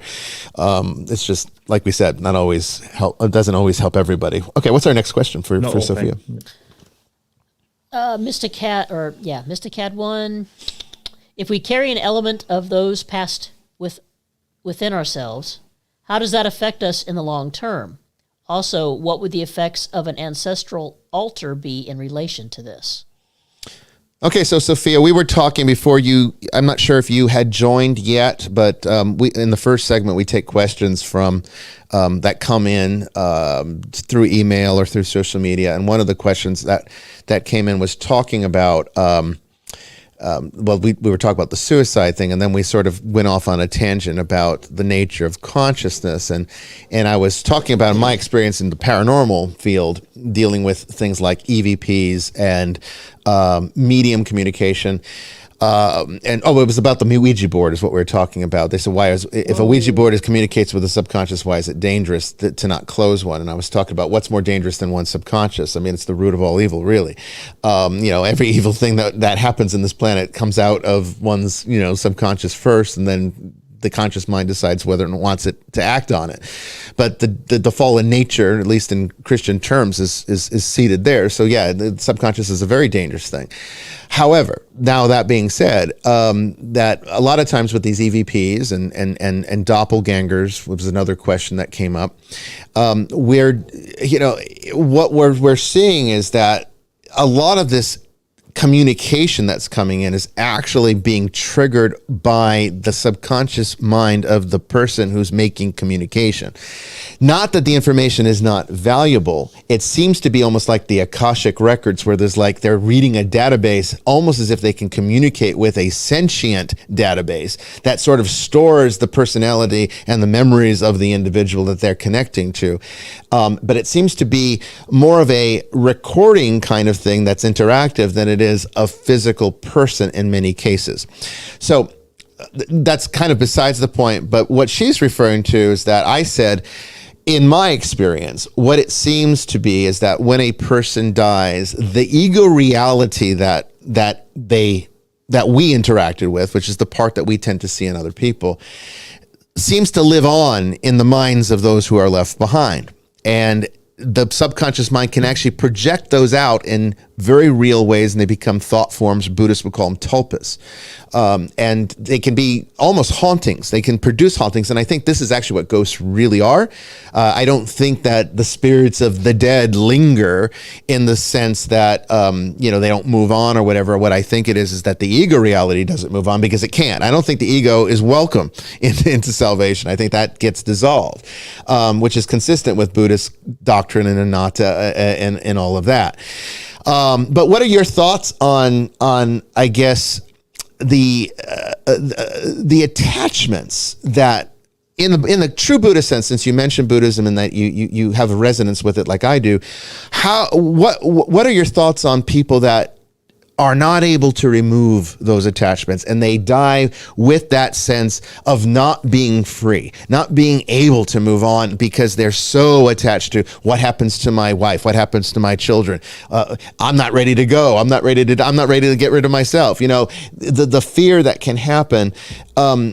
Do they have a choice in what you've seen? I mean, it sounds like they just go into this state of consciousness. They know they're dead and then they just move on. But are there scenarios that you've encountered where that's not so clear and that it doesn't just happen so instantaneously, that there's a process to it? And then we can get to the ancestral altar question after that. I don't know, this is very esoteric it for is. me. Yeah, it is. That's us. It is a very esoteric question. I feel sorry for people who want to hang on. They don't want to go. I mean, it's, to me, because of the experiences that I've had, it's. I would think that dying would be the second most amazing adventure in my life. The first being born. To me, it's an adventure. It's a whole other realm. So I feel sorry for people who want to hang on. I don't know how else to. I understand what you're saying because see, here there's a dissonance here. It's so interesting talking with you because I'm not trying to inflate your ego or anything, okay? But it's very clear to me that you're a very spiritually sophisticated individual, which is these days more rare. I don't encounter this that much anymore. This audience, there's many in the audience here because they find this show because it resonates with them. But most of the time, my work in spiritual problem resolution as a pastor, I'm dealing with people that they don't even have a shred of spiritual substance to work with. Yeah. So what happens when someone like that dies? And here, let me give you an example of something, and I would like your thoughts on it because it's kind of related to the question. We had, there were some individuals that we were working with once who, their son-in-law died tragically in a car accident. Okay. He had just had a child, our friend's granddaughter, and he had married in, so it was their daughter and their grandchild, and this was their son, not a son-in-law. I don't think they were married yet, but I think they were going to get married. Anyway, he died, right? Soon after the child was born in this tragic car accident, unexpectedly, just going to work one day, I guess, or wherever he was going, and just got slammed and killed. because they had some experience with paranormal investigation, they went to the site after it had been cleared by law enforcement and everything else, which doesn't take too long when it's a car accident. They got to get the roads working again. So they went down to the curb, and they had the frame of mind to turn on a tape recorder and just let it play while they were there. And quite fascinatingly, they picked up in absolutely his voice, no question about it, because there was no one else there. It was just the two of them, in the voice of the man who died, their daughter's boyfriend, who's the father of their grandchild. He whispered, very in almost like a desperate tone. He whispered the name of his child. It was very haunting to listen to this, very disturbing to listen to this. And in that, something that we see, particularly if one can collect that kind of paranormal data right after an accident happens, is that there seems to be an imprint into the fabric of reality there, where the last thought of the individual is imprinted there, which I think what this is saying is that in that moment when he faced death and he saw it coming, the only thing on his mind was his daughter. Yeah. And what would happen to her now that he would no longer be there to be with her and raise her, which is sad, very sad. Here's a person that, from what I understood of him, was not spiritual, religious, or anything, not a shred of spirituality. What happens when someone like that dies? When they have had they put no effort into a relationship with God, or even a relationship to whatever religious practice they feel is important. What are your thoughts on that? Is it automatic for everybody, or are we looking at this from the vantage point of people that have a more sophisticated understanding and have a developed religious background, and we can build on that? What about people that don't? Well, okay, so I know you're not supposed to judge, but I'm human. So I would look at death as a continuation. Somebody else would look at death as proof. But once they cross over, they get the news, Okay. They get the reality of, it doesn't matter what happens here. I always wondered what it would take. I was always fascinated by the story on the road to Damascus, with Saul that turned into St. Paul. Yes.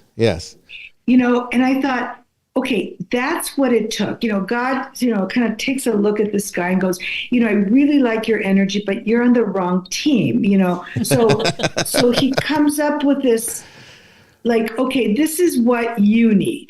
Blinded for 3 days. So then I thought, okay, Donald Trump, what would it take for Donald Trump to give up all of his money to the poor? And it would be worse than what happened to, what's his name? Saul, yeah. Turning into St. Paul. Sure. So what happens when that person dies? See, I don't really believe in hell. I'm sorry, I don't. To me, you create your hell here on earth. And then when you cross over, there was a purpose. Even if you were an asshole, there was a purpose for you to be here in this life. Sure. So, and I can see, because when Obama was president, everybody was screaming that he was the Antichrist. Mm-hmm. Well, no one could fit the bill of the Antichrist more than Mr. Charismatic Donald Trump. But I feel that I completely disagree with you, just so you know. Oh, please tell me. And I don't mean in a political way. I don't care about that really. It's not my it's not my circus really. No. Well, I think that I think slickness and like I say, it's not about their politics. I think the ability to behave in a refined and seductively pseudo-intellectual manner is something that people associate with goodness. And similarly, I think if someone's buffish and, overtly sinful, then they associate that with evil. And I just think that they're like, so it's not. Well, no, but his followers don't see him as evil. Oh, I'm not. I'm not talking about his follower. I mean, you can't control a crowd, right? I think, and I know I was a riot policeman for a while, I think that. So really, I'm talking about the archetypes, if you like, of this distinction between what the appearance of Trump, the appearance of Obama, and I'm deliberately removing myself from the politics of it. For me, there's a. I think what I hate is that a veneer of sophistication is associated with goodness. No. What is an example of a veneer of sophistication? Well, I'd have to get into the weeds of politics to do that. I mean, there's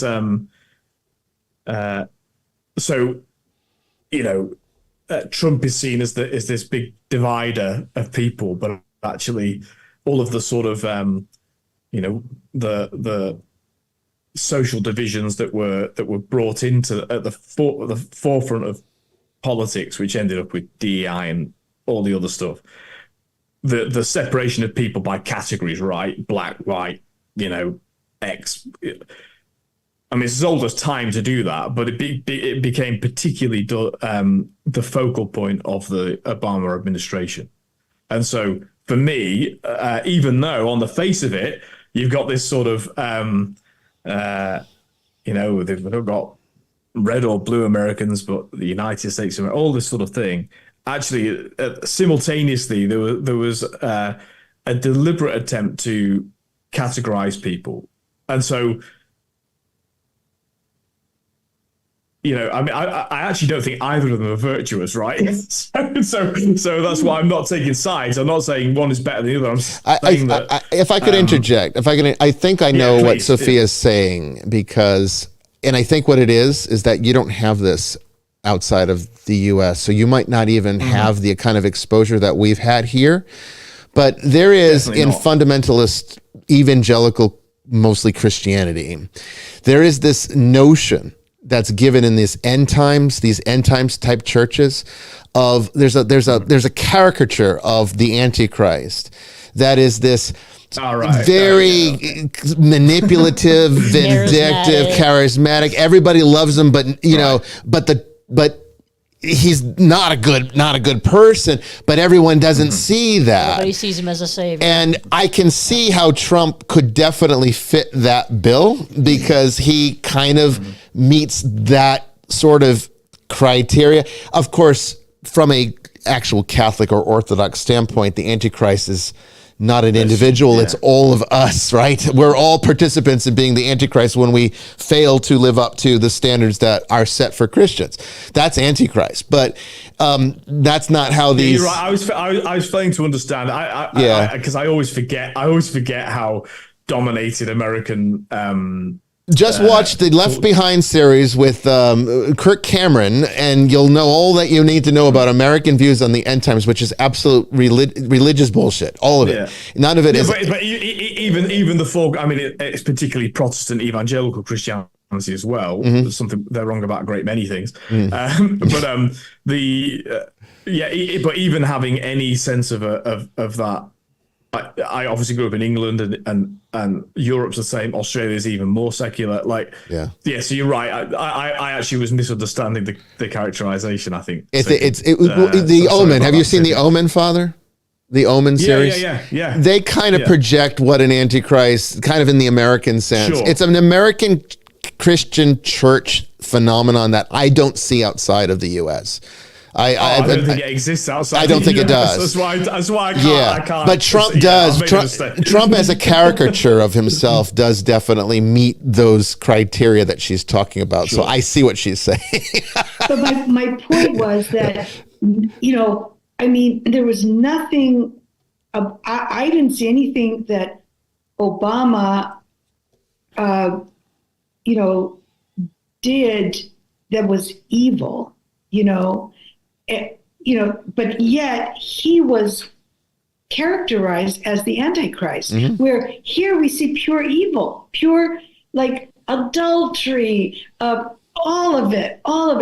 And I think we see sin. I don't know whether I see. Sin. I mean, I always think pure evil. I think every president Is a has had a hyperbolic group thing of to people say. who thought they were the Anybody, yeah. Antichrist. Yeah. So, Well, but particularly when you're talking about, I hate to say it, but the end times mentality is more of a Republican thing in this country. And so I think the Democratic candidates are more at a disadvantage when it comes to being labeled the Antichrist, just because Sure. they're the ones that are going to, I mean, People that would use it. whoever they don't like, right? I mean, whoever you don't like becomes the Antichrist, So I think every Democratic president we've had. Mind you, Democrats just everyone they don't like becomes Hitler, right? Yeah, pretty much. So Yeah. what's the difference? Yeah, pretty much. So that's kind of how that plays out. Looking for a savior in politics. You're not going to find looking one. in the wrong No, you're not place. going to find one. You're not going to find. They all got some skeletons in the closet that are pretty dirty. What's our next all question? Brandon might have a few more, but I did catch this one from Mystic. Is consciousness to have awareness of yourself? Okay, Sophia, what do you think of that? Awareness of oneself. Is that what consciousness is? Is consciousness to have awareness of yourself? Define consciousness. What could be easier? Yeah. Well, Yeah. You were saying earlier about that you felt that awareness was this impenetrable sort of thing in the universe, and that we had personal consciousness. Yeah, in the individuation of awareness. I think even plants And have it's awareness. so interesting because I Consciousness. have characterized it in my head as completely the opposite, that consciousness is everywhere and that we have individual awareness. Yeah, I So- think I agree with that. So we are aware, and when these things happen, when these miracles, when these targeted communications, not it's my mind doing it. Mm-hmm. It's like this story that I told you. I mean, it wasn't my friend's mind that cooked up the poem. It was somebody who channeled it. Yeah. I mean, and to have the sound mind to actually receive this and write it down. I mean, that's external. That's pretty crazy. Yep. So yeah. So to me, it's like it's to recognize, and I think also along with this question, I think that when you talk about being, conscious of self, that's when you start talking about intuition. Okay, that's when it is something that is exercised like a bodybuilder. Sure. And the more that you have an urge, and it speaks to you, and you act on it, and then you get what you want, maybe an answer to a problem, a solution to an issue. And then it's like, wow, you start trusting that intuition. It is a way that God communicates with us. So it's by cleverly putting these external things in front of us, like dreams, meeting somebody who just doesn't know you and says exactly what you need to hear, an amazing coincidence. And then your intuition, the more it acts and you receive, the more you trust the intuition, the more aware you become. Yeah, I That's think a it's description of forming discernment. It Yes. is. You know, yes. It is. I mean, and I Bishop think Brian says it's the rarest gift, but there are ways you can it form really right? is, unfortunately. Yes. I think I want to say that it is a bit of a semantics game, awareness, consciousness. I think we're meaning the same thing depending upon the words we use don't really matter too much. However, the reason I choose consciousness in that designation versus awareness as the greater thing is that as a root word, consciousness and is sort of a derivative of the notion to be cognizant or using cognition, which implies sentient cognitive processes or intellection, whereas awareness, trees are aware, but they're not using cognition to be aware of things. They're just aware naturally by virtue of what they are, but there's no cognitive process in the tree like there is in like a human being or even a higher animal like a cat or a dog where there's limited cognitive faculties. But there are instincts within, I think, the cosmos, even in inanimate things, seem to have instinctual processes, which could be at its baseline referred to as a type of awareness, not necessarily cognitive, though, which is why I put consciousness in the more individualized category. That's the reason why I do that. When you were talking about that, Sophia, when you were first started, I was just like my mind went straight to when Jesus says the rocks would cry out,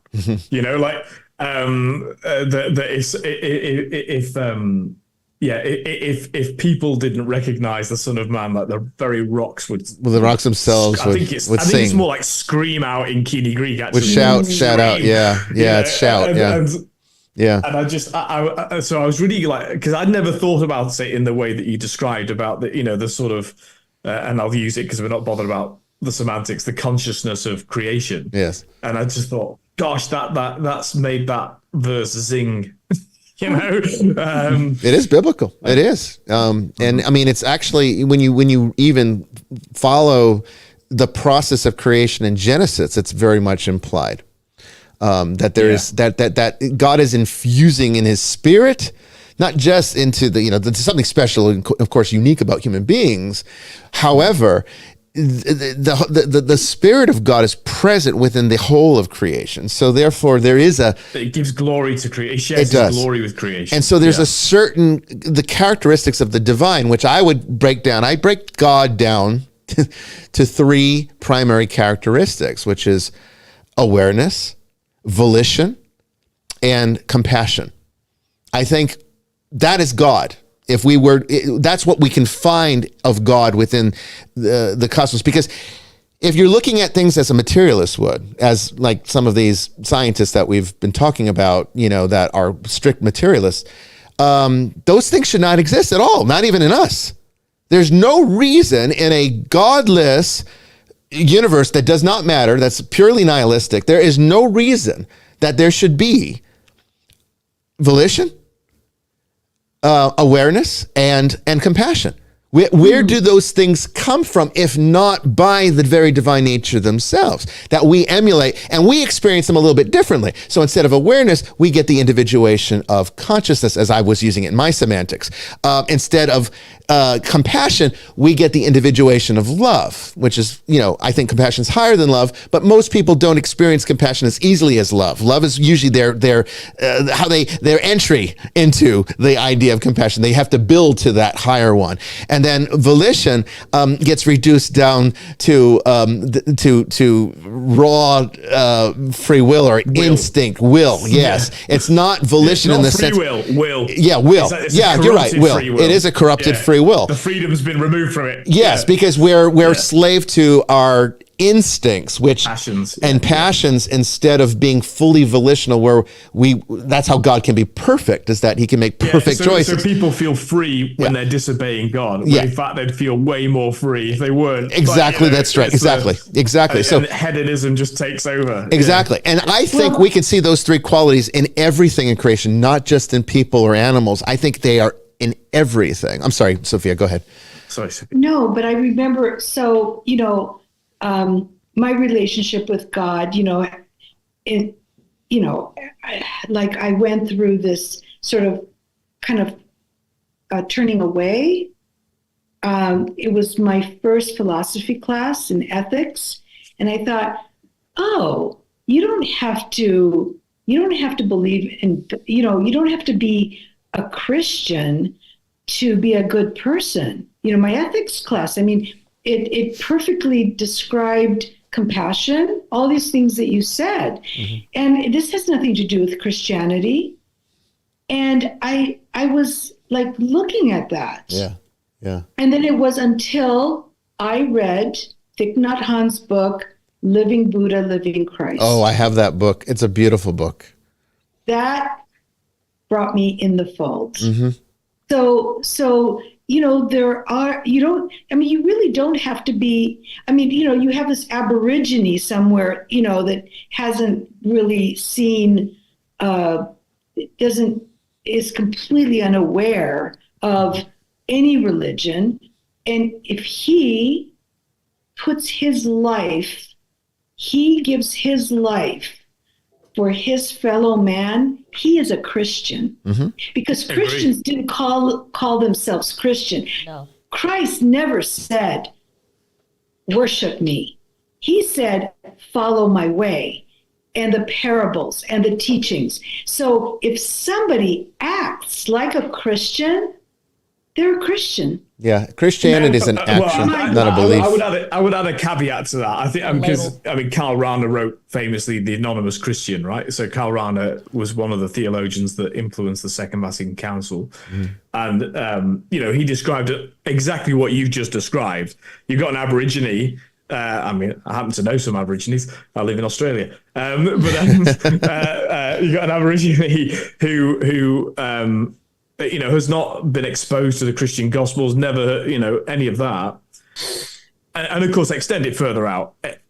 It's the natural law that when that person cooperates with goodness, they're actually cooperating with God. And because Jesus Christ is God, they're serving Christ and therefore they're Christians. Now, that's why Karl Rahner said, rather than the sort of the a priori missionary colonial way of saying, let us teach you fuzzy wuzzies who God is, which was wrong. He was saying, no, the job of the church, the mission is still the mission, but the job of the church is to say, let me tell you who you've already been serving, And it's St. Paul at the Areopagus in Athens. He goes to Athens and he teaches them, and he says, so wise, you Athenians, and I saw a shrine to an unknown God on the way. Let me tell you who that God is. It's very much that essence, right? Yeah. But we must always remember the outcome of his teaching at the Areopagus in Athens. Because the Athenians loved him. They were philosophers. They liked his philosophy. They enjoyed him until he mentioned the cross and the resurrection. And that's where they couldn't go with him. And so ultimately, there is still a decision to be made once exposed to the revelation of the gospel, and that's to have faith in that cross and that death and resurrection or not. And that is a choice you have. But I'm with you. People, and look, and you don't have to be an Aborigine. You can be serving God in a secular culture where, God is dead and Nietzsche's terrible vision has come true. It's the same job of the church, is to say, let us help you to understand that, in fact, you've been worshiping God all along. Yes. And that your conception of what you thought that God was or what you thought the church was. The church does a terrible job in lots of ways because we're all fallible and we're all trying, right? And some of us are better at things than others. But the job of the church is to help people come to as accurate and true an understanding of who God is, what the church is, who the church is really. That's the job, and we do, and we ebb and flow at being good at that and bad at that, and people ebb and flow at responding to that and not, But that's the meaning of life. We've got to exist in that struggle. Sophia, we've got 2 minutes left here. I'd like to give time for you to talk about ways to contact you, anything you want to promote, or any ways that you want our audience to go research stuff. The floor is yours. Well, I think we pretty much Did that covered it already? all. Yeah. My website, and then to go onto my influencers page. But what I would like the your audience to take away is that because I'm sure that and I've been asked, well, I want to have communication with my departed loved ones. Why isn't it happening to me? Mm-hmm. And it may be happening to you, and you're just Not seeing seeing it. Yeah. And so that's that these things could not happen if it wasn't for this consciousness. It just couldn't happen. I mean, it's real because these were external things.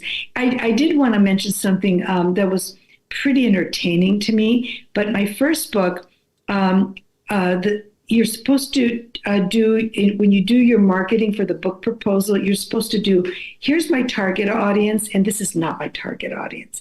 So what I chose not to be my target audience was the evangelicals and the atheists. Mm-hmm. Well, I don't know any evangelicals, but I know a slew of atheists. So I gave 10% of my advanced reader copies to 10 atheists. So I had 100 books, 10 went to the atheists. Everybody had to fill out a questionnaire.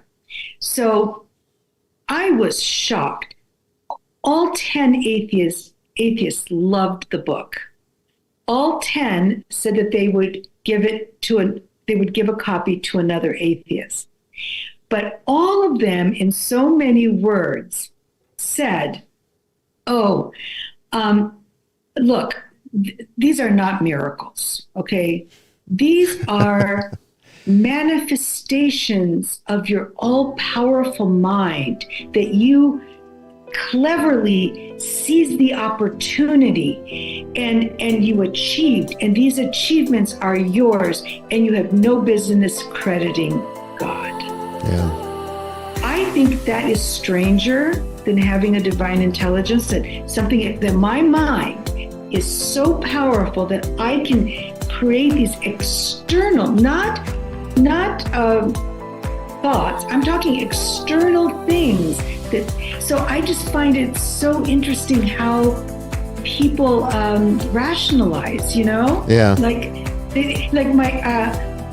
have a very good friend who is an atheist. When she came out of the shower and she heard her father's voice call her name, and he was just killed in a car crash. Yeah. And I said, how can you She wouldn't believe have known. this? Yeah. Sorry? I agree. Yeah, I've had something like that happen. Sophia, we need to continue this on another show. This is just so good. We're at the end of the hour, unfortunately. It goes by so quick. It does, so quick. Thank you so much for being on again. Let's get you back on. Brandon will be in touch. We'd love to do another one, okay? You're dear. Thank you, ma'am. Thank you. Thank you. And to all of you out there, thank you for listening to this. I hope you're going to enjoy this season. We got a lot of great shows ready for you. Next week, we got Darren Evans back. He hasn't been on the show in a long time. He's going to be talking about the dangers of the Ouija board. You don't want to miss this one. He's always interesting when he starts talking about Zozo, okay? So this is something that tune in next Tuesday at 8 p.m. Eastern, and I will definitely have Instagram working on the simulcast, okay? So you can watch from Instagram if you want. Anyway, until then, I will see you out there in the ether. God bless everyone. Take care. Good night. Bless.